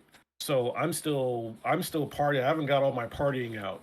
So I'm still partying on Saturdays. I'm still partying on Thursdays. I'm still partying on days. Just being an idiot. And then coming home at sometimes some pretty late hours, and then trying to get up at, I should be waking up at 5:30, 6 o'clock to actually make this job. And I'm sometimes coming in at 4, taking a nap, and then getting up and going to work like an idiot. And then on top of that, even though technology was involved in this position, this was not a technological position at all. This was a marketing position. It was a hardcore marketing position. And yeah, I had no interest in it. Now, I got to be in the building in Titan Towers in Stanford for 2 months. So yeah, you get, there is no place like this office, and I'm sure it's actually, the interior has probably changed a million times, but it is the home of their culture. So it's literally dripping off the walls. Like, it's everywhere. It's the freakiest gym you'll ever see, because there's regular size stuff, but on the same rack, you're going to start seeing 100 and 150 pound dumbbells. And it's like, this is not for humans. And then you have to remind yourself, right? Because everyone here, they're, or a lot of the guys here, they're huge. And yeah, they're coming there to work out, and there's massive fucking equipment there. Like, what in the fuck? Who are these monsters? And you see shit like that. And you see people that you've seen on television at times just be completely normal. And it's like, oh, like like I'm already not a starstruck person as is. And this just this plugged in perfectly. It's like, okay, you guys are people. Like, yes, you have something inside you that allows you to turn it up. But at the end of the day, like, you're just regular people. Randy Savage might be the only exception of that. Like, that motherfucker never turned it off. But everybody else, like, okay, you're a human. Like, all right, this is cool. Cream of the crop. Yeah, yeah. Hey, every time I do it, it hurts my voice. It hurts. What's up, Angel? Welcome in, dog. I'm gonna drink water now because it hurts a lot. Melania, I appreciate the lurk, love. Thank you. Thank y'all for being here. I hated the job. I hated the job. I did not like the job at all. I absolutely abhorred the commute. That's a tough commute. Like, tough doesn't cover it. It was a really tough commute. The one benefit as a fan is, as an employee, you have the right to borrow any available tapes from their tape library. Anything. Really? Anything. Oh, so shit. I was getting caught up on shit. I was like, oh snap, there's all these pay-per-views I didn't watch, and I couldn't rent from Blockbuster because Blockbuster didn't have them. Shit, well, let me rent them now. And I started renting all these shows from like 97 and 96. I started getting some old stuff from the 80s, and it was nice. It was nice. That was a nice little benefit. And then an unofficial benefit at that, like. Yeah, wait, say again? I said one of those kind of unofficial benefits as well. It was an official benefit. Oh, it was an official. Okay, all right. Official benefit. I don't know if that continues to this day, or like, because obviously they're not handing out VHS tapes anymore. No, they probably got it. I don't know if they ever stopped it, but I can tell you specifically, like, that was not a hookup. Okay. It was not a hookup. That was not a hookup. That was if you ever want to borrow tape, you can borrow a tape. You just gotta bring it back. You gotta bring it back the next day, but you can borrow a tape. Absolutely. Like money didn't even flinch. Didn't flinch. Now, Angel, these were edited. These were like the home releases. These were not like feeds. Let me be clear. These were not like feeds where it was like, this is the unedited pay-per-view feed. No. It was not that. That's not what it was. Now, Angel, if you would like to see some of those, come see me privately. Come join the Republic of Watoza. And I will show you some. If you want to see some shows, the pay-per-view feed version, come join us. I can Angel, after this. Hey, Angel, shoot me a reminder, or shoot Watoza a reminder in Discord. I can send you a link to his Discord if you would like. Also, hi, Jeannie. Hope work is going well for you. If you're on your lunch break, I hope you got a scrumptious lunch over there. Welcome in. Yeah, we'll get you that invite. Just shoot me a reminder, and don't forget to shoot me the reminder, because I'm gonna forget. Watoza may not forget, but my memory be going in and out sometimes. So if you let us know. Watoza, was there? So you said you got the chance to actually like borrow these tapes. Which one of your favorite wrestlers? First off, who is your favorite wrestler? And then did you get to actually interact with them during this time at the job? Did I bring the I forgot to bring the T-shirt down. Oh, wait a minute. No, I do have the T-shirt. Stand by. My memory is not booty butt cheeks. It's called streamer brain. Okay, you're not gonna do me like this, Witcher. Okay, we're not doing this. I'm just gonna answer your question. Yes. It's not coming through. It's not coming through. Dag nabbit. I saw enough. Well, Dagnabbit Discord. I'm not turning the background off. My room is a mess. I'm not turning the background off. Let me put it closer to you. Let me put it closer to you. Maybe that's it. Come on. Get in there. Okay. Do I have to be in it? No, that doesn't help. No, it doesn't help. Okay, screw it. Anyway, Discord. Eddie Guerrero is my favorite wrestler. Chi to win. Eddie Guerrero is my favorite wrestler of all time. Previously, it was Chris Benoit. Unfortunately, we all know what happened there. The less said about that, the better. But yeah, those were my absolute two favorites at the time.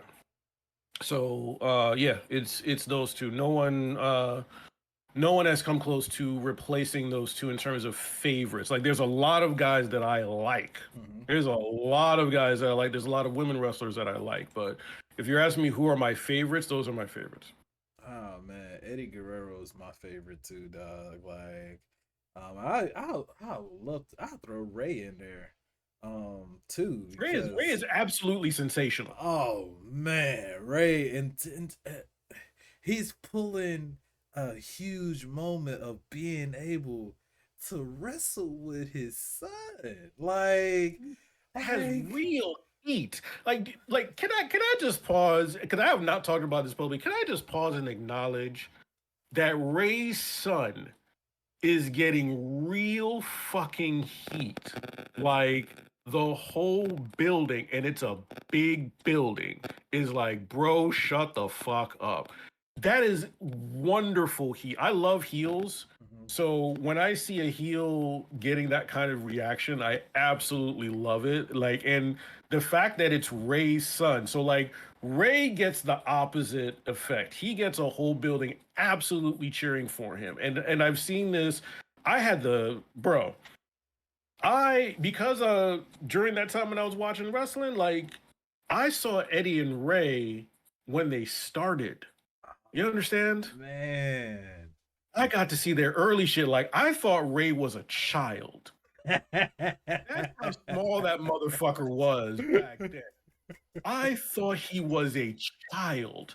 It's like, who? Like, they're letting children wrestle in Mexico? Who the fuck is this guy? Because he's tiny, and they already have like minis, like, shorter folk, like, and stuff like that as wrestlers. They already have wrestlers. Like, I don't want to use the other M word. They had little people doing wrestling. So like, Ray wasn't that much bigger. Ray wasn't that much bigger. That motherfucker's like 5'3". And when you have these guys who are tall, 6 foot, and they have those big Mexican shoulders and shit like that, they look huge. And Ray is a little tiny motherfucker flipping around and everything. Like, who is this child? Who let this child into the game? And then Eddie was already the total package in terms of he can impress you with his wrestling, but then he can impress you just with his face.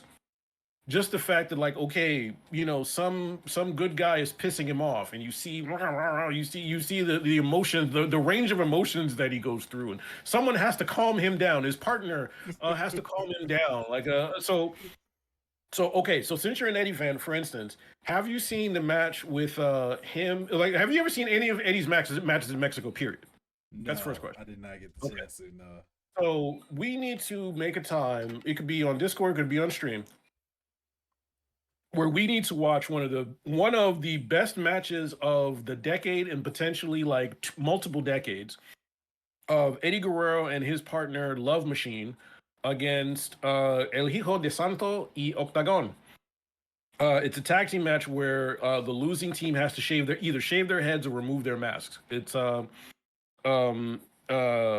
forgot the Spanish term for it. Lucha de apuestas. It means like something is on the line. Okay. So this is seriously, like, ask anybody who's an Eddie Guerrero fan. This is absolutely one of his best matches and one of the best matches of its time period. And you're gonna get the full Eddie Guerrero experience. So like, when you see the whole, him cheating and messing with the chairs and everything, like, you're going to get the full package of that in one match. And but then on top of that, the actual physical action is absolutely insane. It's a great match. Absolutely great match. I see that there's a Black Ethy put a question, and I saw it up in the pin there. Yes. What is your favorite type of heel, if that makes sense? My favorite type of heel is a cheating heel. My favorite type of heel is a heel that cheats, but they know how to take a pratfall when necessary. They don't have to be like invincible. They can fall on their ass and have a moment. Like if you get a little silly, that's okay. Like I'm good with that. Sorry, something just popped in for a second. All right, you take your time. I saw you and your 5'2". Go ahead. Ray is 5'2"? Nah, Jeannie says she's 5'2.5 inches. Yeah, she's Rey Mysterio's height. She's Rey Mysterio's height. Hold on 1 second. Oh, Jeannie Mysterio. Oh, changing that name in your Discord. What was I talking about? Something about Eddie, and then yeah, I was talking about Eddie, right? Heel. Oh, favorite type of heel. Thank you. Yeah. So yeah, a heel that cheats, and they can take a pratfall. So like Eddie was that cheating type of heel. So like when he was in WCW, he had that period of time where he's blatantly cheating. He's so blatantly cheating, but then he also wants to like influence other people to do it. So he gets his the guy who played his nephew, but is actually his uncle, which is really weird. Really odd. But he gets his play nephew Chavo, and he ropes in Chavo, and he forces Chavo to start cheating. Like, no, you're doing it wrong. You have to cheat. Listen, you're my family, man. Listen, I'm your family. I'm trying to tell you that like the way that you're wrestling is bad. You're not gonna win. But if you start cheating, he has to say it like that. He's not dressing it up. He's not like, oh, let me teach you this philosophy. Let me show you this is the right way to do it. It's like, no, listen, if you cheat, if you do these dastardly things, you're going to win. And to the point where he forced his play nephew to wear a t-shirt that said cheat to win on the back. I thought that was the greatest thing I had ever seen in my life. That's why to this day, the front of the t-shirt, Eddie Guerrero is my favorite wrestler. The back said cheat to win. I thought this was the greatest t-shirt ever in my life. It was that was so fucking hilarious. I will never forget that for as long as I live. That shit is so fucking funny. Top 3 heels of all time. I couldn't get it to just 3 because there's so many different types. Eddie is absolutely one of them. One of the best, one of my favorites. Jim Cornette and the Midnight Express. Jim Cornette is a very problematic individual, but his performance as a manager with the Midnight Express is absolutely top tier. And if you are ever curious, I have multiple examples to show you, and you will be howling at some of them. I like me some heel Randy Savage. I'm sorry, I do not like him as a person. He was not a good individual, especially to women.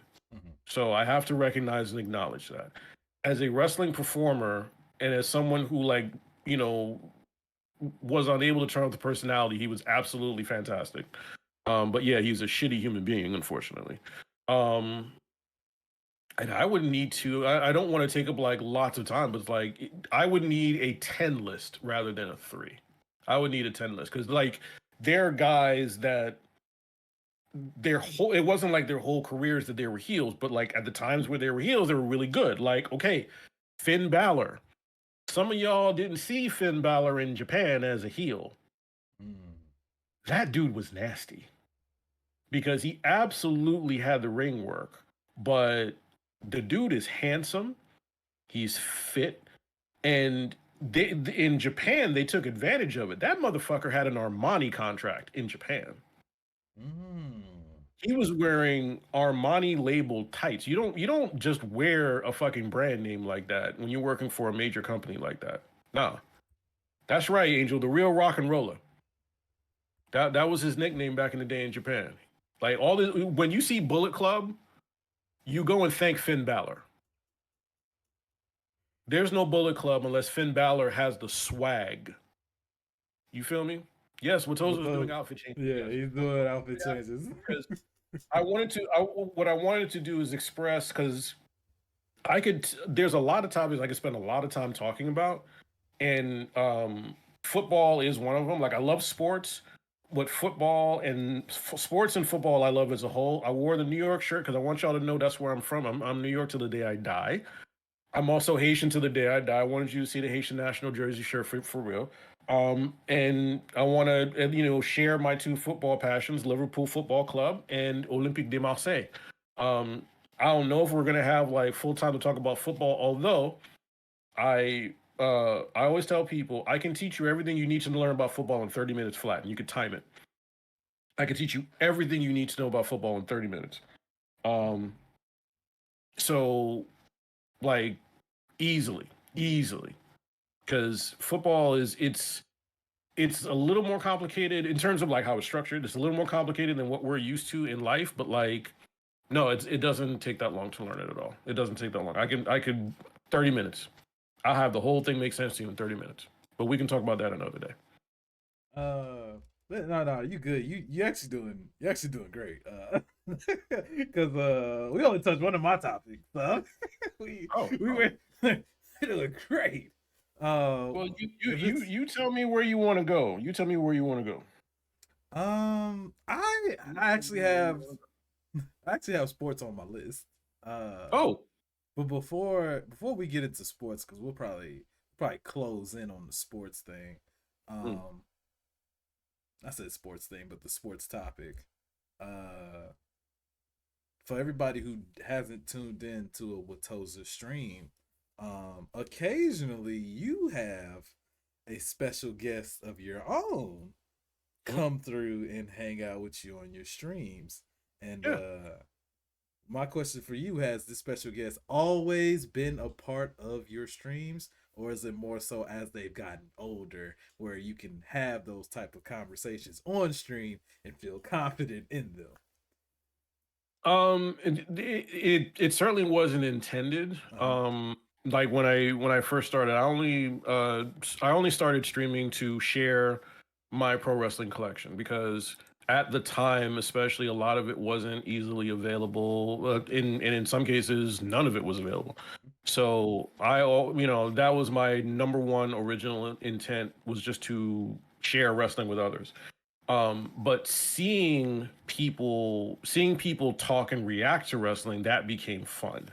And at the same time, through the magic of Instagram and other platforms, you get to meet and speak with independent wrestlers, and sometimes you might have an opportunity to form at least either a trust or a friendship with them. And I can say that I've had private conversations with a number of independent wrestlers. That's been a pretty cool experience. And so one of them, Ruthless Lala, who I've repped on my stream many times before, Yeah. was absolutely open to not only having some fun but also promoting a match, because it's like, all right, listen, this is wrestling, so if you're gonna do something, I'm gonna make sure you get a chance to promote something where it's like you can directly put an extra dollar in your pocket. So let's time it around a show that you have coming up. And yeah, I had Ruthless Lala on, talked about her career, and we got to we got to watch a lot of their career, because because I didn't grow up speaking or interacting with wrestlers, I certainly hadn't, and I certainly didn't talk about it back then. I didn't have the opportunity to really ask the kind of questions that I really am fascinated by, like, in terms of being in the sport and having to, like, mix it in with your life. It's one thing if you're a full-time professional wrestler. Your life is very different than someone who is also managing a job and wrestling. And for some people that you see on television, they're also working a job. They're not just wrestling on TV. Like, even people in AEW, not everybody on AEW is on an AEW contract, like a full-time contract. No. A lot of those people have fucking jobs. And it's fascinating, like, okay, well, how the fuck do you do that? How do you balance that? How do you balance it physically? How do you balance it mentally? Like, the preparation, the getting the enthusiasm for it, having the energy for it, and like, what kind of passion do you need to have to continue that process and try to succeed in both? Like, these are questions I've always wanted to ask. And so she was very nice enough to give me the opportunity. And if I had more of a regular streaming schedule, I would have more opportunities to really share that out. And there's a few wrestlers that I would like to actually like have on, like, dude, like let's just sit down and watch some of your old stuff, and like it would be awesome. Got you. I remember I believe that's around the time I had first became modded when you had Yep. interviewed her. Yep. And just from the outside looking in, you would think the way you interviewed Ruthless Lala, you would think you was a wrestling commentator in training. The way you presented yourself, you presented your questions, and also how proactive you were with your guests. Do you believe that that was something that just naturally came about you with all your experiences, or was it something that just surprised the hell out of you that same day? No, that part is practiced. Mm-hmm. So I've been like I started reading very early. Like it was like 2.5 when I started reading, Mm-hmm. and I've always been kind of like put face front for public speaking. So I've had like I've given speeches, done public readings, public speeches in school, like in grade school growing up, and so I've always had to interact, present, and like find a way to kind of keep calm because as you and I discussed privately, and I, don't mind sharing publicly, yeah, I suffer from, among other things, high anxiety. And so, yeah, like, the nice thing is the various jobs that I've had, because they all involve fixing something, or at least, or in some cases, preparing something or maintaining something, you have to interact with people and you have to interact with their wants, their needs, and a lot of times you have to understand. It's easier if you can understand them. If bare minimum, understand what they do. If not, so many other things about them personally. And working the jobs that I've worked, like I interact with a new person almost every single working day. So I have thousands of reps. I've been in the workforce for 20 plus years. So I have thousands of reps of speaking to people, and in particular, like speaking to people on a need basis. So again, you naturally kind of understand, and then it becomes something really easy to emulate when you see on television. It's like, yeah, this is how this person kind of keeps calm in that environment because I'm always kind of centered in people are people. People are real people. Just because you see them on television and they're able to kind of have these kind of structured moments, they're able to, give an interview or speak after, a really intense game or speak before one of their movies comes out or whatever the fuck, when that moment is over, they are a real person.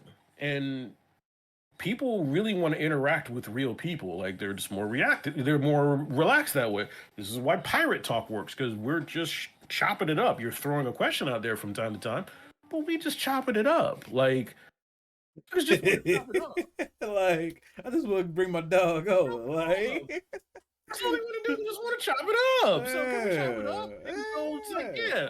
So all right, we can chop it up. Like, and so even when I'm doing, even at work, like you're involved with being on the phone with someone, in a computer environment, you're trying to fix something really fast. It's like, yeah, look, at the end of the day, we're just trying to chop it up and make sure that you can make some money. That's all we're trying to do. And with an interview, it's the same thing. Like we just trying to holler. We just trying to find out more about you. We're just trying to find out more about what you're doing. So let's just talk about that. Okay. And we talk about it. Like, so yeah, it does come natural. I don't know where the skill came from because neither of my parents do this. Um, Although they were kind of hosts in a way. Like they like to throw parties back in the day. It was weird. So, but yeah, they're not involved in like in a performance art or anything. So I don't Yeah. know necessarily where that comes from. But listen, it's worked. I've made it work. I have a voice that people like listening to, and I'm grateful that they like the sound of my voice. And it's helped me. It's helped me in voice acting. It's helped me do other things. It helped me in radio for a hot minute. So or internet radio. Let me be specific. But yeah, it's been a blessing to have something like that. Yeah, and you're right with it being like a skill that you had to learn. With with me, it was a very similar situation where I had to. People think I had the gift, but it was more like a earned skill. Right. Talk And about that skill. Costume change. so with that, with my skill, the reason behind the skill is how I got to this point.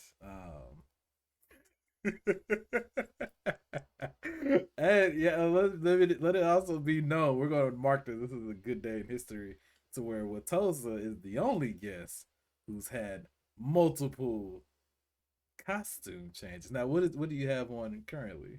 Gotta do something. Gotta do something different. So Yeah. this is a kit from my other heartfelt team, Olympique de Marseille. They're from Marseille in France. That this is the first team that I actually started following. Okay. So, yeah, being based in France and following them in the '90s was really hard. So it really wasn't a follow. It's just all right.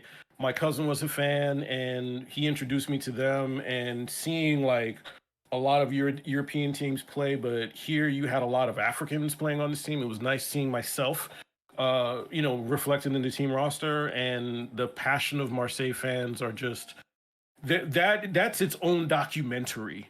So yeah, I was hooked since day one. So I always called them my first love in football, Olympique Marseille. But Liverpool is they're my English team. They're also they're my current. They're both my current loves. I love both of these clubs equally, and I'm a passionate fan of both. And I'm also, if we're talking sports allegiances, I support both New York baseball teams. I know some people find that sacrilegious, but I like baseball as a sport, so Yeah. I love New York baseball history, so I fuck with both teams. I'm a Brooklyn Nets fan in basketball. Fuck the Knicks. And I am a sorry, Black. I'm sorry. I know that's a very controversial statement. There's a story behind it. I'm sorry. There's a story behind it. If you find yourself, We can go outside. And I'm a New Orleans Saints fan as well. Like I don't know if I have enough time to bring out the Breeze jersey, but I'm a New Orleans Saints fan as well. Go Saints. you never know. You never know. What's up, MDS? Thank you, Black and Not. I don't take that for granted. I used to not think I had a good voice, and I've had to learn to accept those compliments, and I really appreciate y'all. I really appreciate both of y'all for saying that for real. Yeah, man, with how dope them two are, you know what I'm saying? That's a high quality compliment. I also agree with Okay, them. the voices themselves. Like that's what I'm saying. That's what I'm saying. I can agree with them, like with your voice, man. Black did have a question for you. I have to answer both of Black's questions. I'm sorry. Go I have to ahead. answer both of Black's questions. He's been asking lots of questions, and I got to get into it. I'm sorry. So, No, do you think? wait, hold up. Should I troll and put on my Nets jersey? I might troll and put on my Nets jersey when I say this. Yeah, this might happen before I'm even done talking. Okay. All right. So, Black, I'm gonna take you back. All right. When I first started watching basketball, early '90s, I was appreciative of the Knicks, but I hadn't fully been a fan of them yet because at the same time, Gary Payton and Sean Kemp were dunking over everyone all over the NBA. And the Seattle Supersonics were actually my first squad. Now, I'm normally a fair person, right? You like your squad, I like mine. Unless we're actually rivals, I don't talk shit about your team. Like, unless we play each other, if we're playing each other in the series or in a very pivotal game, I don't talk shit about your team unless we're a rival. Like, I don't actually talk shit to Cowboys fans. You know? Like, if we play them, it's on. But I don't talk shit to Cowboys fans. I will talk shit to Falcons fans. FTF, fuck the Falcons. Like, I will do this. But otherwise, I don't call out teams like that. In 1994, in the playoffs, the Knicks were they were a second seed, I think, a second or a third seed. It might have been fourth seed, but they were like top four. And the Seattle Supersonics were the number one seed in the West, and they had the best record in the NBA. They had won 62 games or 63 games that season. They had an absolutely phenomenal regular season. The Knicks beat the Nets in the first round of the playoffs. This was best of 5. Meanwhile, the Seattle Sonics became the first team in NBA history back when they had 5-game series, first round 1 versus 8, They were the first team in NBA history to be a number 1 seed and lose in the first round of the playoffs. Man. The Knicks fans let me have it on just what happened to your team, son. And like, if you grew up in New York, and your team like absolutely like shits the bed, like New Yorker's gonna take you to town. They're just gonna take you to town, and it'll be like 2 weeks later. Because like, meanwhile, the Knicks went to the finals, so the Knicks are relevant. The Knicks like seriously went to the last game of the season, and they nearly played every game. They like every series was they went to 7 games every series that you lose. Every fucking series. Nothing was short. Everything was a 7-game fucking series. And the Knicks were phenomenal. That was one of their best years. Like, people remember 94. Like, 94 was, this city was on fire. Do you understand? Like, the Rangers won the Stanley Cup that year. My prom night was on the night that the Rangers won the Stanley Cup. This city was on fire. And with that fire, they were waiting for the Knicks to win to make it 2. Jesus Christ. Something would have exploded if the Knicks won the 1994 NBA title. Those Knicks fans let me have it for months. 4 months. If you cut that dragging in half, maybe, just maybe, I don't put a hex on your squad. But y'all gave me the full 100%. Rightfully so. I ain't gonna hold you. But put a hex on your squad ever since. Sorry. I don't make the rules. I don't make the rules. I put a hex on your squad since then. Let me.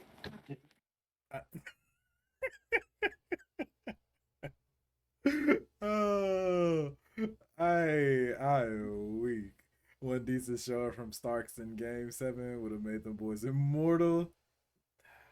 Cause you're a huge Knicks fan too. On camera. Give a fuck. Also, hi Bonnie. Hi, neighbor. Went to Canal Street, hired a couple old Italian ladies, threw down a curse. I'm fucking weak. Let's go. Let's go. Can you see the back? Flatbush represent. All right, let's go. Let's go. I want it. Hey, you know I'll bleed orange and blue, bro. Yes, I know. Respect. You like your squad. You like your squad. Respect. Understand. That's why I'm not a Knicks fan. That's just why I'm not a Knicks fan. MDS a huge nigga. You got a whole chair. You got to chair some more shit now I think about it, MDS. You are a dedicated fan. That's like over 25 years ago. You have a grudge against the Knicks. Damn right. Damn right. Now look. Am I happy when the Garden's on fire? Yes, I am. So I was very pleased to see how well they did this last playoff. They had a great first round against Cleveland. Y'all did y'all thing against Miami. Miami was a tough squad, so they did what they had to do. And I genuinely like seeing the enthusiasm outside of the Garden. Like I love seeing the Garden on fire. Like there's nothing like a good Knicks team in Madison Square Garden. There's nothing like it in the NBA. So I absolutely love seeing that. I don't want y'all to win nothing though. No, a hex on all y'all. A hex on all y'all. Hey, black and white. MDS, black and white. MDS said I can respect why he feels that way because I know those fans would have been hateful as hell towards him. That team was in Seattle. Okay, that team was like none of them motherfuckers went to Seattle. Okay, I went to Seattle. I went to Seattle during the heart of that motherfucking run. Okay, because my cousins were living there. I went to Seattle. These motherfuckers weren't. A lot of those motherfuckers didn't leave Brooklyn, talking all this shit. I've been to Knicks games. I suspect some of them never actually went to a fucking Knicks game. Yeah. Sorry, I'm sorry. That came out me. I'm sorry. You gotta let that out.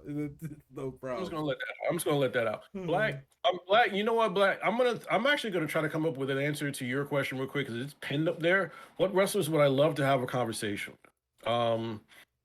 That's actually tough. Like that requires thought. Because it's a lot of goats, man. It's a lot, but I wouldn't necessarily want to talk to the goats. Because you got to the thing you have to understand, like the idea of wrestlers intentionally having conversations with fans, like that didn't happen as often back in the day. So if you start listing old goats, I want to talk to your ass. Not really. Not on some real shit.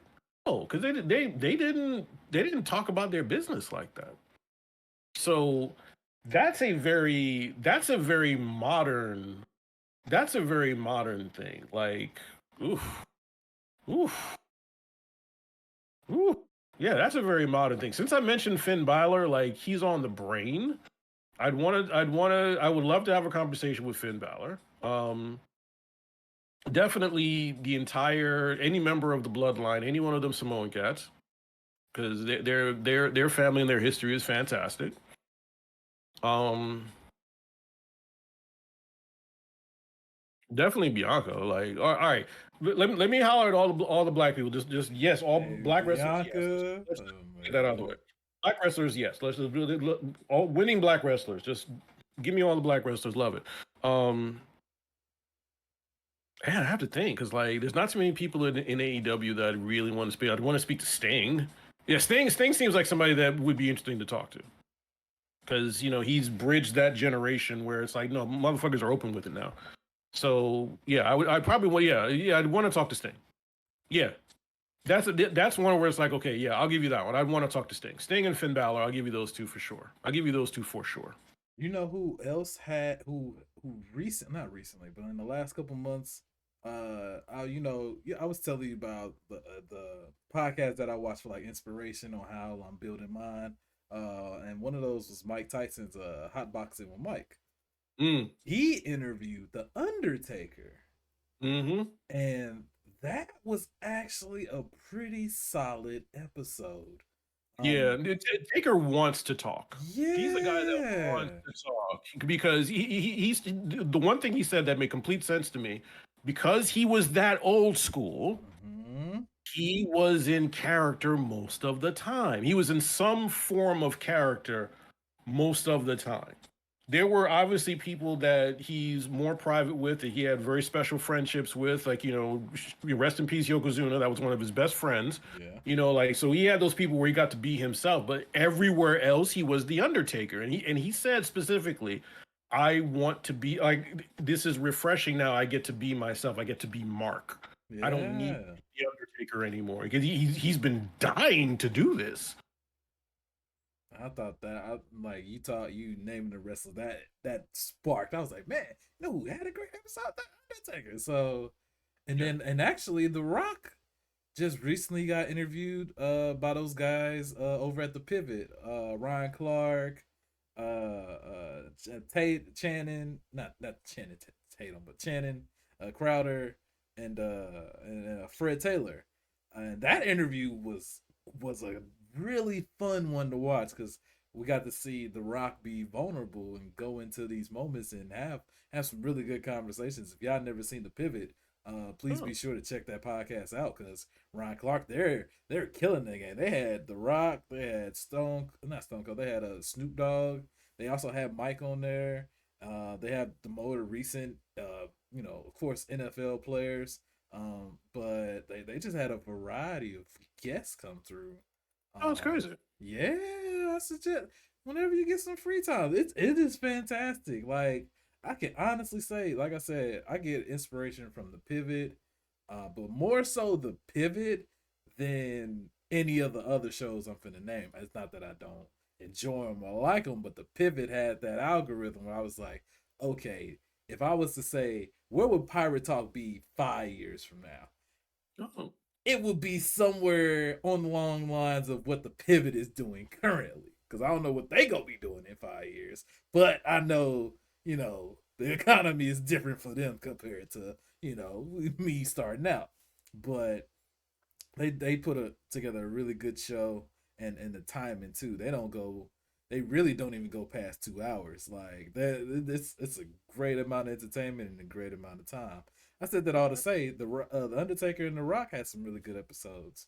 And we were talking about that. They came from that old school era. So I said that all to say you may be surprised on who wants to talk. It just ain't had the chance to yet. Oh yeah, I'm certainly not surprised. I mean, those guys are certainly used to it. So, they're still active. I mean, look, Undertaker's out there he's doing fucking tours. You know what I'm saying? Like he's on tour. Like, Yeah. y'all motherfuckers. Like he wants to do it. He's dying to do it. So no, I'm all for it. Now, but the question was, who did I want to talk to? I'll listen to the Undertaker. But I want to talk to Finn Balor. I want to talk. Who else did I say? Who's the other one? You said Finn. Sting. You said Bianca, Sting. Yeah, Bianca. Yeah, all the black WWE wrestlers for sure. Like listen, I just listen. For a lot of those black wrestlers, I just want to shake their hand and say, keep making money, keep working, keep making these people happy, keep making money, and I hope you're happy too. Like for real, because you out there doing good work, and I'm pulling for y'all. I may not pull for your company because your owner is a crazy person, but I'm pulling for y'all. Which that whole man's don't know where he wants to be. I'm not even touching that because in almost every piece of big entertainment these days, if you dig deep enough, you're gonna find a connection to some saltery shit, and it's like, all right, what are you gonna tolerate? Because you don't get to be a certain size without doing some shady ass shit. This is true. And I'm saying that as somebody who works on Wall Street. This is true. Can we open up the chat? Do we open up the chat to questions on Pirate Talk? Yeah, we do. Actually, this would be a good time to. Because Blackie's been throwing some awesome questions out there. If any of y'all want to throw some other questions out. Yeah, and do have any questions for Watoza, please be sure to go ahead and drop them. First off, I'm gonna, if a mod can, give Watoza another shout out. The R and the Twitch shout out, please. This yeah, I don't know if you understand how close to home that this hits. Like the Pirate Talk all first came about. We had been sitting there, and I've been sitting on it and thinking about it and going about it. But it really came from when one night it was you, me, and Lala, and we had a whole. It was a Just Rodriguez stream that turned into like a community conversation, and that's where I was sitting there. I was like, man, if I was to have boom, boom, boom, and boom, I would be more willing to take this show and make it happen compared to it just being me.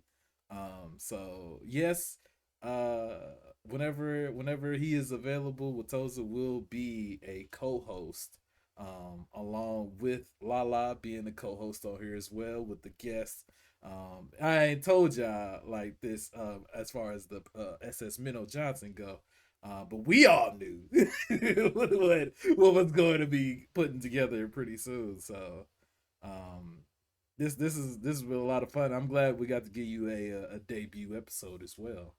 Oh, thank you. Again, like I was joking about earlier during our setup. It's like, yeah, I don't get to. I'm not a person who talks about myself. I don't put myself like up front and personal. And you usually only get talked about during dates and interviews. And I ain't had one of those in decades. And so it's been it's a unique experience. But again, I'm grateful for the experience, and I'm proud of you for seeing something and saying, all right, I'm going to go ahead and push this, and I'm actually going to make it something real. Like I see a vision in my head, and I'm going to make it a real thing. Like that's not an easy thing to do. And I always recognize when someone puts the effort in, and you put the effort in. I'm really proud of you for that.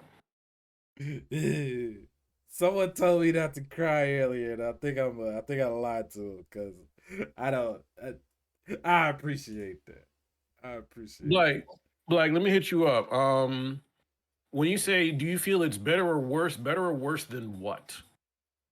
We need a point of reference when we talk about better or worse than. What's better or worse?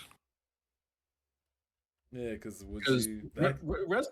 wrestling is great right now. Actually, you know what? Actually, I don't need the better or worse. I can tell you that wrestling is great right now. You know why? Because last night you had a whole bunch of motherfuckers watching 4 Samoan guys have a freaking all my children moment, and these people were screaming at the top of their lungs. They were screaming at the top of their lungs for 4 Samoan men, wrestling is fine. Wrestling is in great position. These motherfuckers are now going to every fucking stadium you can think of, and they're filling the place up, and people are buying merchandise, and more people are seeing themselves in wrestlers.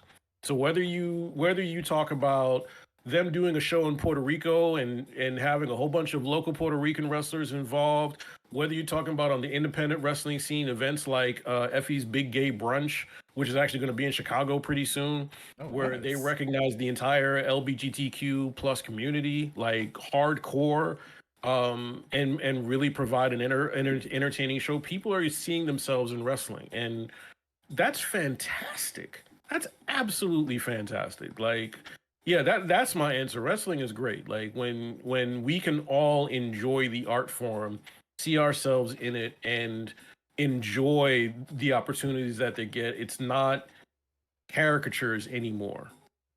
Bro, that interview last night, and I didn't even watch the show. I just watched the fucking segment on YouTube because I don't watch WWE television. Like, I will peek in when they got some good shit, usually involving the Samoans. Like, that one interview is more talking time than the Samoans got during the entire 1980s and half of the 90s. You feel me? Like, they didn't get it. They didn't get opportunities to talk. They didn't get opportunities to be people. They portrayed them as savages, for God's sakes. Like, multiple generations of Polynesian wrestlers were portrayed as savages. And now they're out here as people. Like, that's what I'm here for. I'm here for all that. I'm here for all that. Love to the Polynesian Islands. Got you. Also, what's up, Z baby? Z said, "What's Z. up?" Yeah. Hey, you see, I got your boy up here. Z, saying, I had to go through negotiations. We got that, that dying line hit. You know what I mean? We got my boy over here. I'm excited. The Bloodline story is the best thing happening in the WWE. It is. It absolutely is. Like, with a bullet. With a bullet. It's been a long time. It's been a long time since WWE been that hot. It's been a long time, and it's thanks to 4 Samoan dudes. Yeah, Lala, you heard your name a lot because we bigging you up. You one of the reasons why this whole pirate talk thing is happening. You when you come in the chat, like, chat becomes something new. It evolves into something new. That's real talk. That's why you heard your name a lot. When you talking no bullshit. So I was telling them how, no, you're doing good. You're doing good. I was telling them how, that one night where it was the 3 of us in Discord doing a just Rogering stream. I didn't Roger's cry. always crying. I didn't cry. I didn't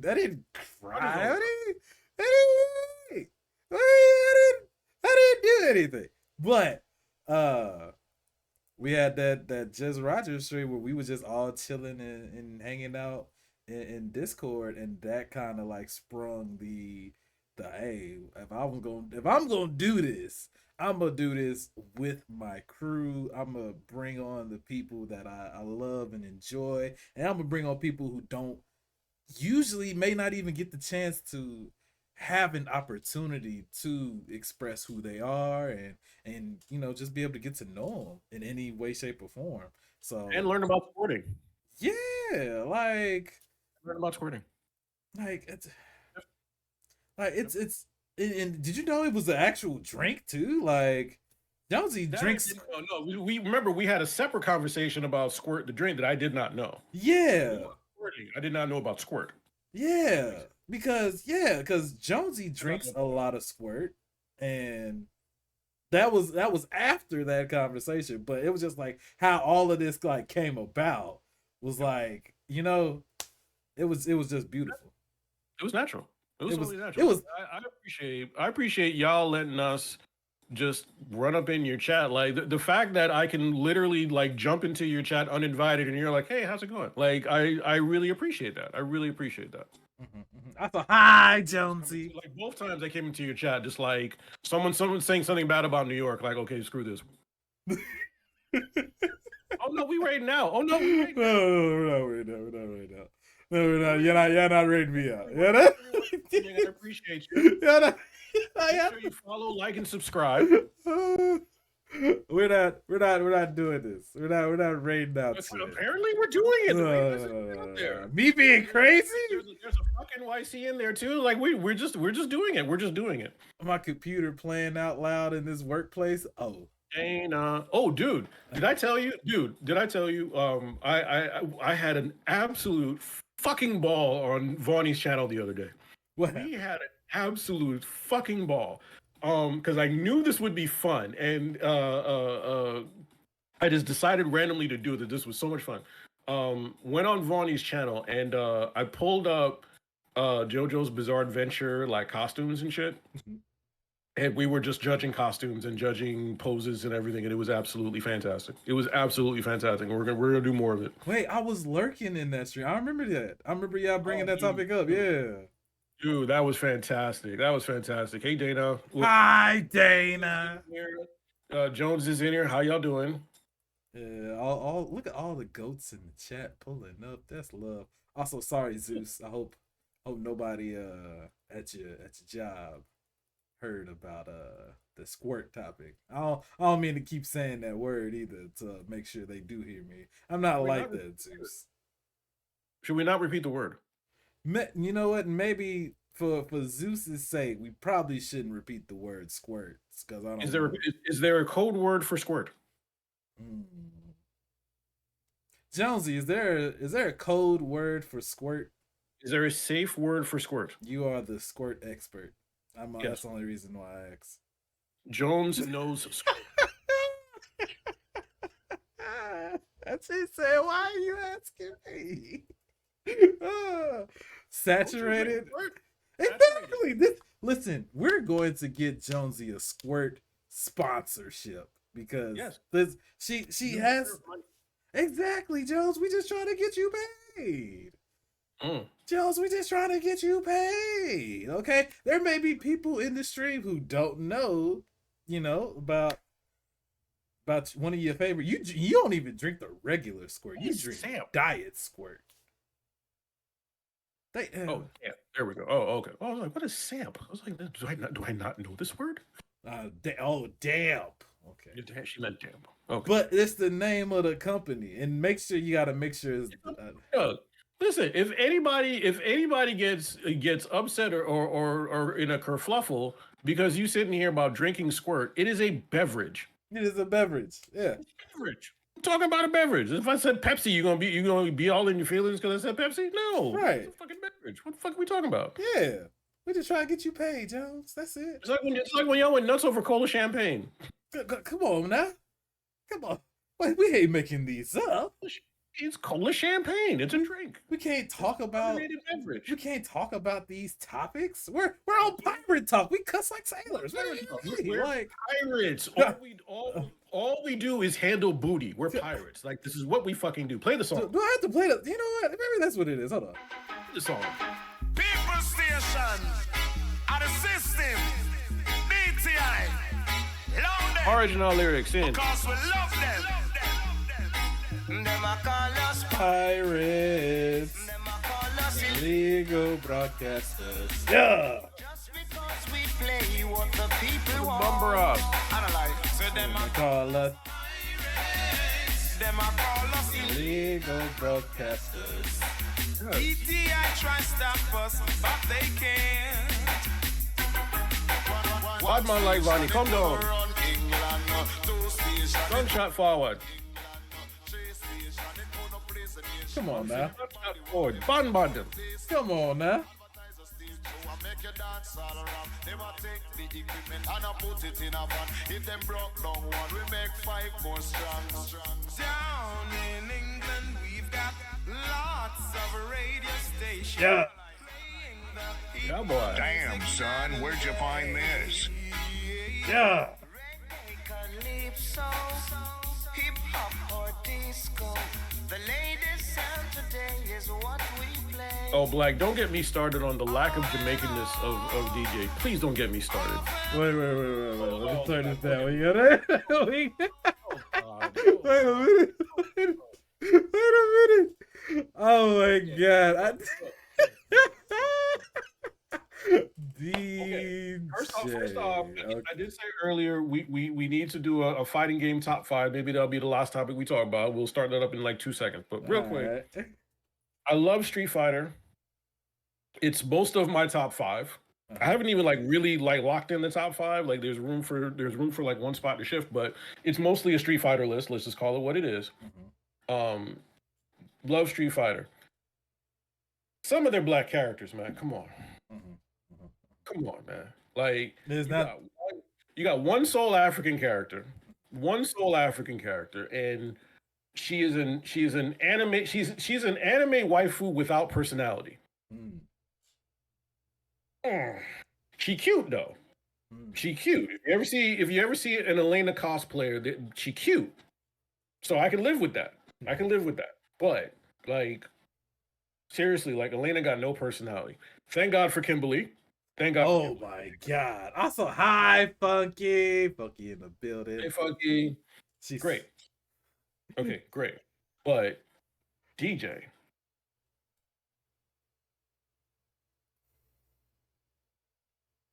I know a lot of Jamaicans. Not one talks like that. I'm sorry.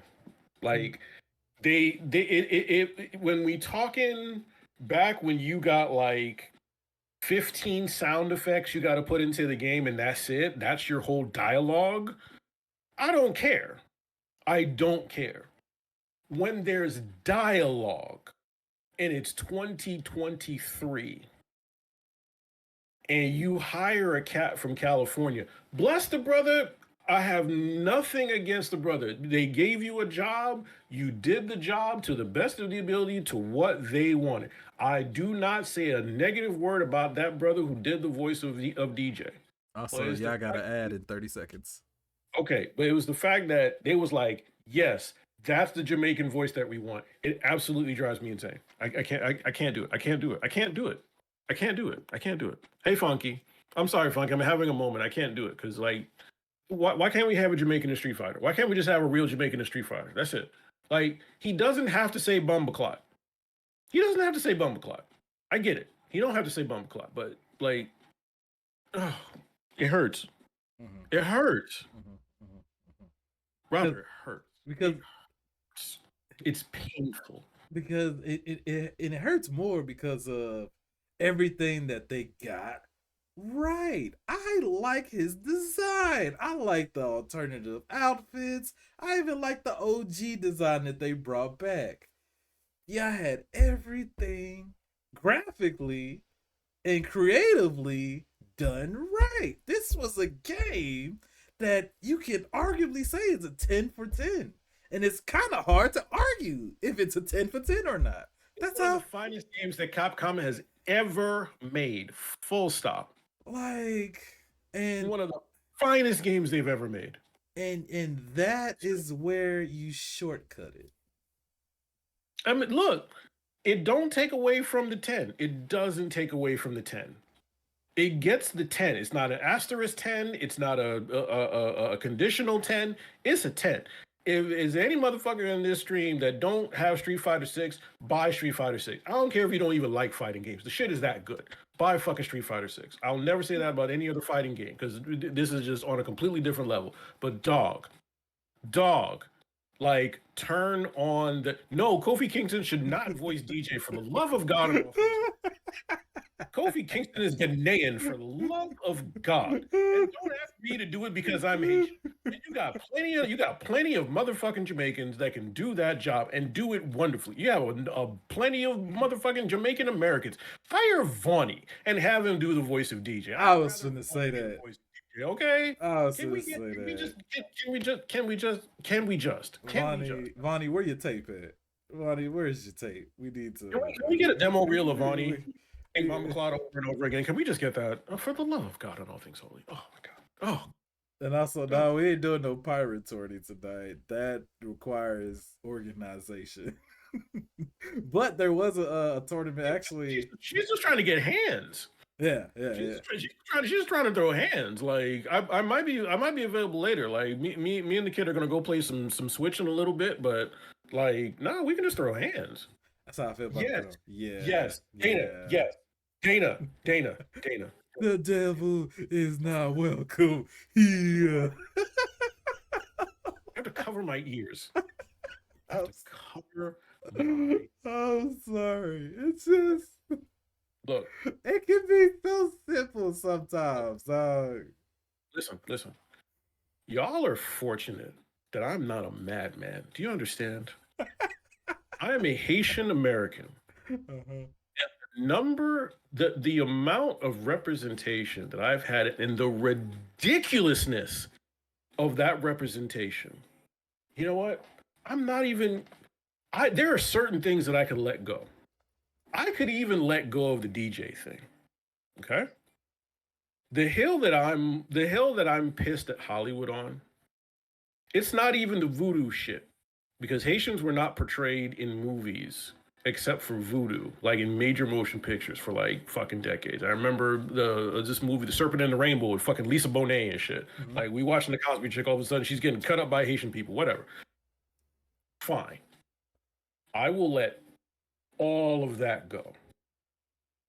The one beef I got that I refuse to let go until I leave, even after I leave this earth, that shit's gonna be like, I'm gonna be hating from afar, is that TV show, what was that TV show on NBC? It was on NBC where everybody had powers.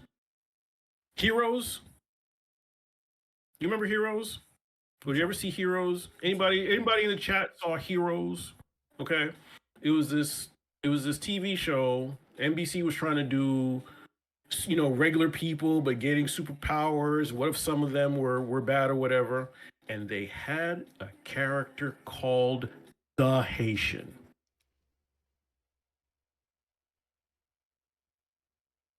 The Haitian. Not Jean the Haitian, not Jean-Philippe the Haitian, not Ernest the Haitian, not Dubreville the Haitian, not Benoit the Haitian, just the Haitian. Do you understand, Roger? Not Jean-Claude the Haitian. Do you understand, Roger? Like, I will commit murder over discussing that show. I will not commit murder, but I will commit murder discussing that show. And discussing the fact that they had a character just called the Haitian. And the motherfucker barely talked as is. The motherfucker barely talked as is. He was the bald dude, I believe. I would have taken that. Great actor. Beautiful man. Absolute beautiful man. Like, absolutely deserved to be on television. I hope you got paid. Okay, monsieur? I hope you got paid. I hope you got paid a lot. And I hope you're getting paid right now. But yeah, like, no, I was so pissed. I was gonna ask what was his power. I don't even remember because I remember like the show lost it for me when that motherfucker showed up. Like, you gonna call him the Haitian? That's it. Y'all just gonna call him the Y'all ain't gonna call him the Haitian. Just the whole. Y'all said it again. The Haitian. Stop calling him they call him the Haitian again. God damn it. Black said, I think he can wipe your memory. I don't remember. I was like, fuck that show. I don't remember. Mad racist Black. Oh my God. I need to play my people. Exactly, Vonnie. You know what? Speaking of people playing their themselves. We spoke about her earlier, but Tifaraga, she was streaming a game earlier today that she was in. I'm so proud of her. I'm so proud of Tiff. She fucking crushed it. Oh my God, she crushed it. Bro, I don't even play like indie games. Like, I ain't gonna say indie games. I don't play like a PC games, but I will buy that off principle of supporting Tiff. Like, I bought one for Dana. I'm like, let's go. Give Tiff some money. Does Tiff get a cut? I'm gonna buy 2 copies just in case. Make sure she gets a cut. I bought like 3 copies. Seriously, I bought 3 copies. Yeah, she's in it, bro. Like, I think is she currently streaming right now? I think last time I checked, she was. Yeah. Tiff had her wrestling mask on, and it was green. Her favorite color is green too. Like, bro, yeah. I loved it. It took everything in me not to pop out alert. Because if I pop in, no, you good. If I pop in chat, I'm usually there for like 30 minutes. True. You know, and with me setting up, that's the only reason why I couldn't pop it. Like, like, yeah, make it chilly, yeah. I was in a wrestling match and I was working. See, yeah, like you already know. A long journey to an uncertain end is the game, y'all. Yeah, a long journey to a certain end, to uncertain end. Wow, I can't speak. Um, Definitely getting it. I absolutely love that she's in the game. I'm so proud of her because I know what how she had to build her confidence to get to that point of auditioning. Like it the process of building your confidence just to exist is one thing, but then the confidence to not only try something new, be confident enough to ask for help, and then go out there and achieve something that you'll always remember. She'll be able to brag on that for the rest of her life. If she has kids, or go and have a family, she'll be able to say, "Hey, I was in a," like, I'll be able to show this to my people. Like, this is always going to be a thing, no matter what. She already made her mark on us, but now she made her mark to the world. Like, But she ain't done. and she not done. That's just a I start. recognize talent. I call out talent when I see it. She's not done. She's not done. Not by a long shot. Not by a long shot. She got shit to do. Y'all gonna see. Y'all gonna see. That demo reel was real. Her demo was tight. Her demo was tight. I was like, oh, how you doing here? Oh, ooh, Tiff was not fucking around. Tiff done made the fucking demo. Oh shit. I was proud as fuck. I was like, yeah. Yeah, you went and did that. Cause I got her into the studio that she went with. Like, she fucking crushed, man. How am I gonna toss you the ball? You gonna hit a grand slam? How the fuck you gonna do that, man? That's what the fuck I'm talking about. But That's what the fuck I'm talking about. that also goes into why you are such a dope person, to be able to see the vision of your friends. You know what I'm saying? You can see it, you can hear it, and then you give them a chance to make something of themselves, and they not only meet those expectations but exceed them. But the fact that they got there was because you played your role in facilitating, and this is not your first time playing this role within the community.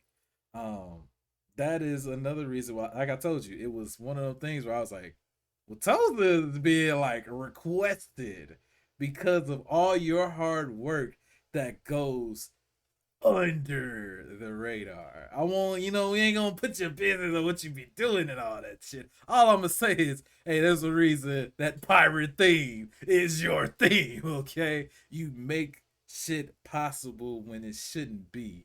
And I first want to say thank you for existing. Thank you for all the love that you showed the community. The community, what may not be even a community if you don't play your role here. And you not only do that, but you exceeded it. And no matter what happens, or where this Twitch lane, talk show lane, wherever we go outside of Twitch, if the world just flips over, we will always remember you and the things that you've done for us. So let me say thank you, friend. We appreciate you, bro. And we will always make sure that you and your people is good. You know? You got a real gang around you, is what I'm trying to tell you. You know what I'm saying? These bonds ain't nothing short of greatness, for the fact that we can meet in this space the way that we did, in a time where shit, it felt like the world was ending when pandemic hit, you know? So when everyone is literally at the low, you know what I'm saying? Like, we're at the bottom. I was, bro, under the sidewalk type deal. You know what I'm saying? Mentally, physically. You played a huge role for all of us, man. And I hope you look in that chat, but don't read you read it, but you damn it, it's too late. It's too late. But just know that these kidding me? goats here understand you and they see you, and I just want you to know that you are loved.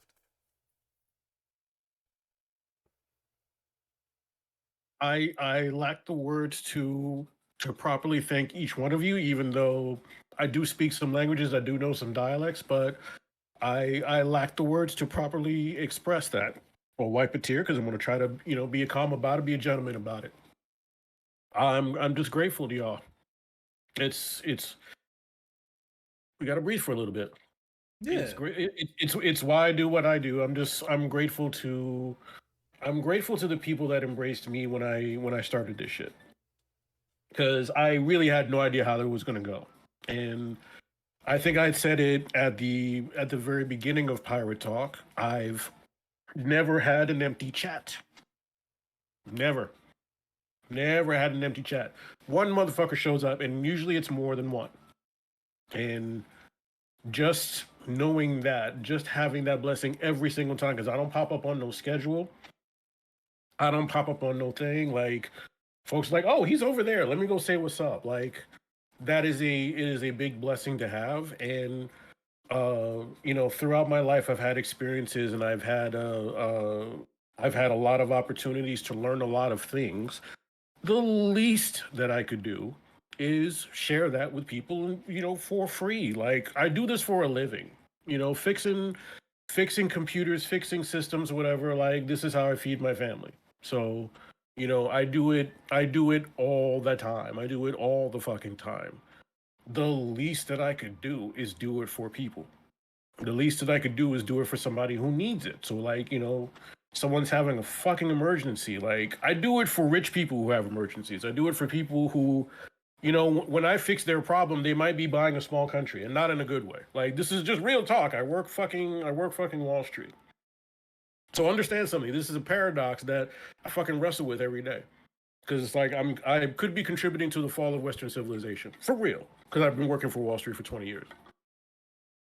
Well, So- we got to rebuild some shit. So Yeah, like, we got to rebuild some shit.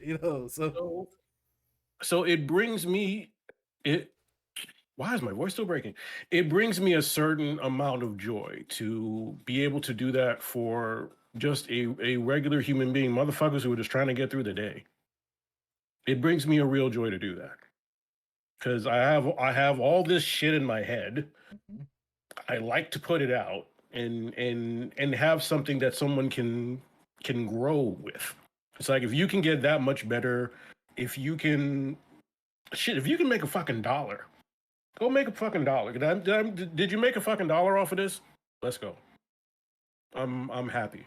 That's what I want, because all of y'all are out here in this community putting in work, and I'm amazed at times at the impact that this community has, and the fact that y'all want this old motherfucker around. I'm grateful for that. So it's like, hey, if y'all don't mind this old pirate in the back with his gray hairs in the back, giving y'all some knowledge from time to time and helping out, hey, I'm very happy and pleased to be here.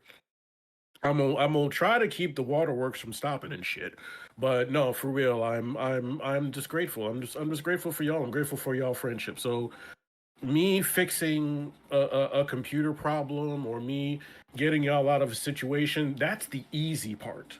That's easy for me.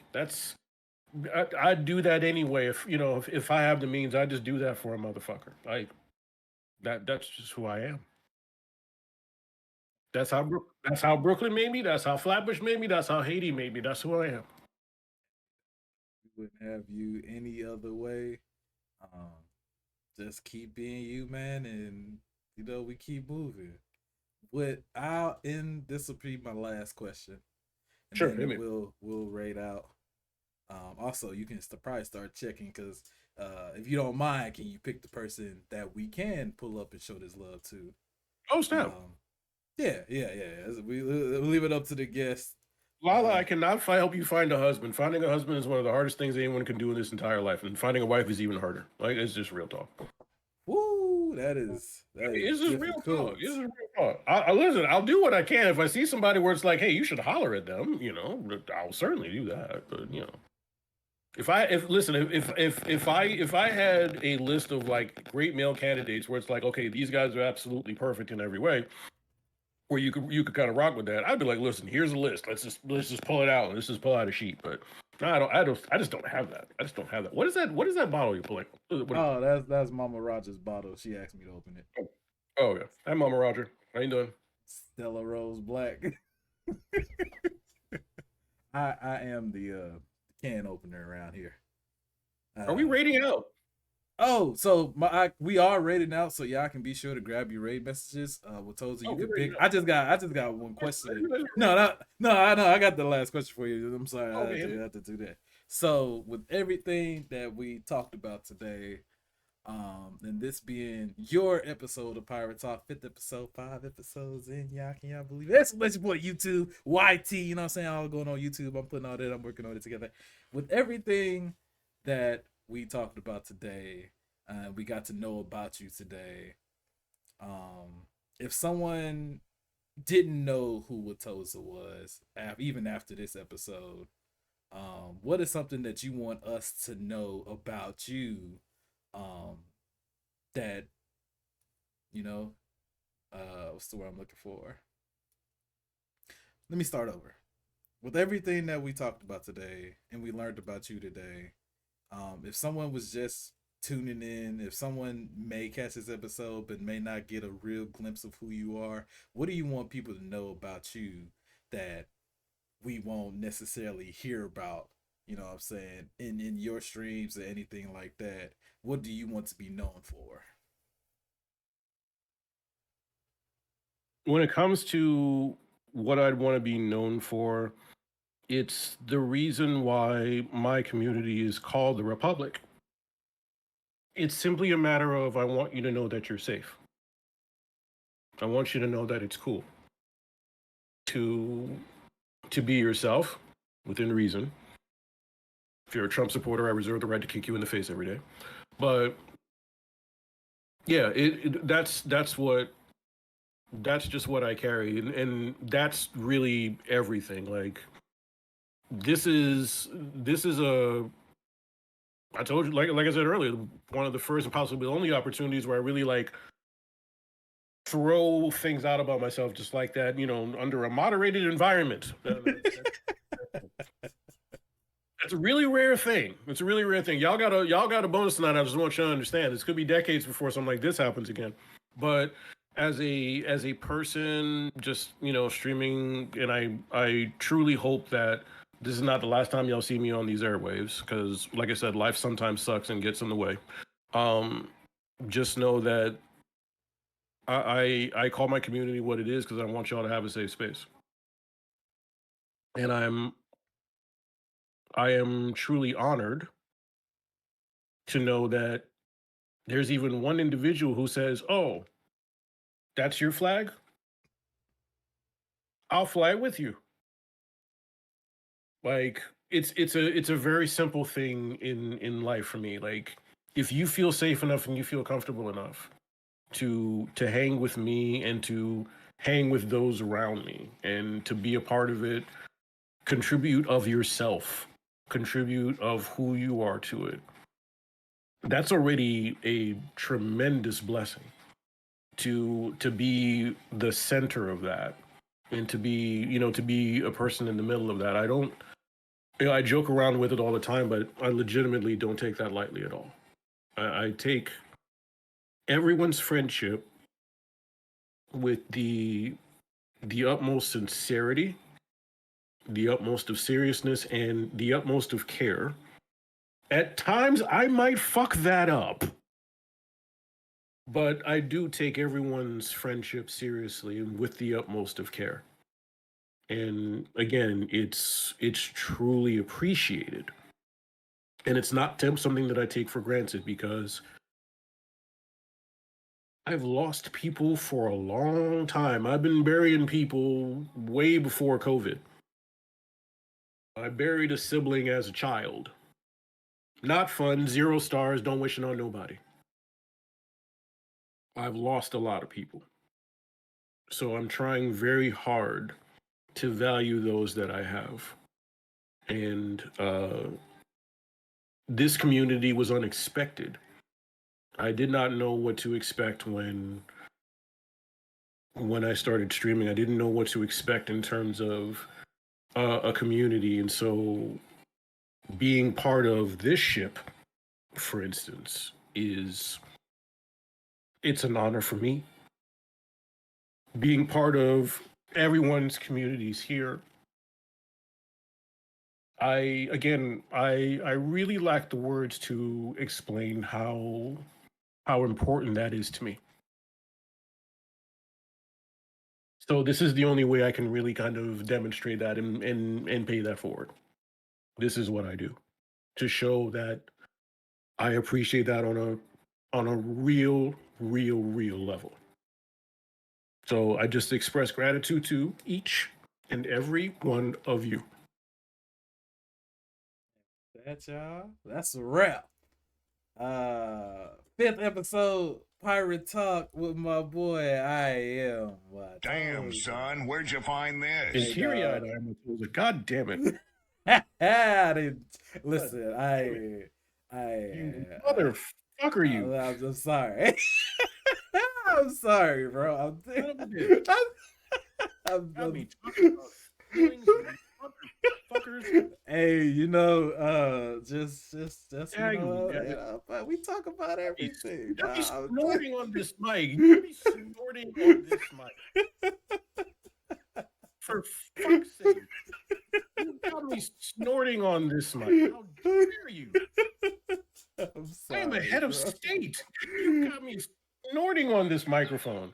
Good Lord. Hey, but Okay, all right. I got a phone call to take or a video call to take in a moment or two. okay, did you pick who you wanted to rate?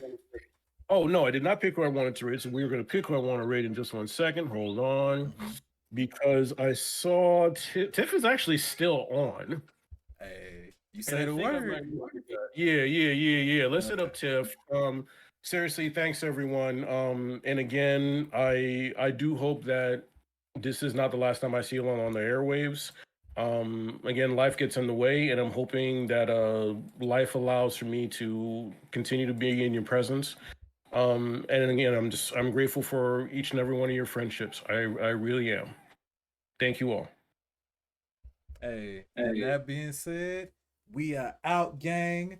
If Ahmad can, please be sure to throw out the raid messages. We're going to raid Tifaraga. So, also, y'all, I won't be streaming tomorrow. Since we shot this episode today, I'll probably be chilling. I'll probably be in the Green Odd One stream. If she decides to stream, be sure to be in her Discord, throw a noti up. If you need a noti, let me know. I'll throw the noti up my damn self. But if y'all can, show Tifaraga some love.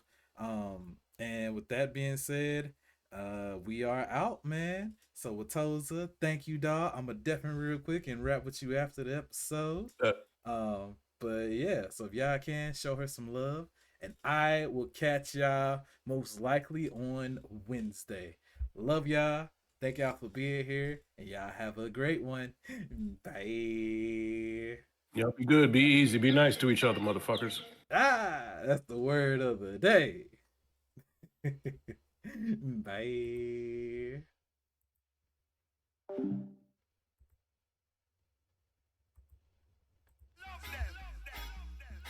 Them a call us pirates. Them a call us illegal broadcasters. Just because we play what the people want. Analyze. So them a call us pirates. Them a call us illegal broadcasters.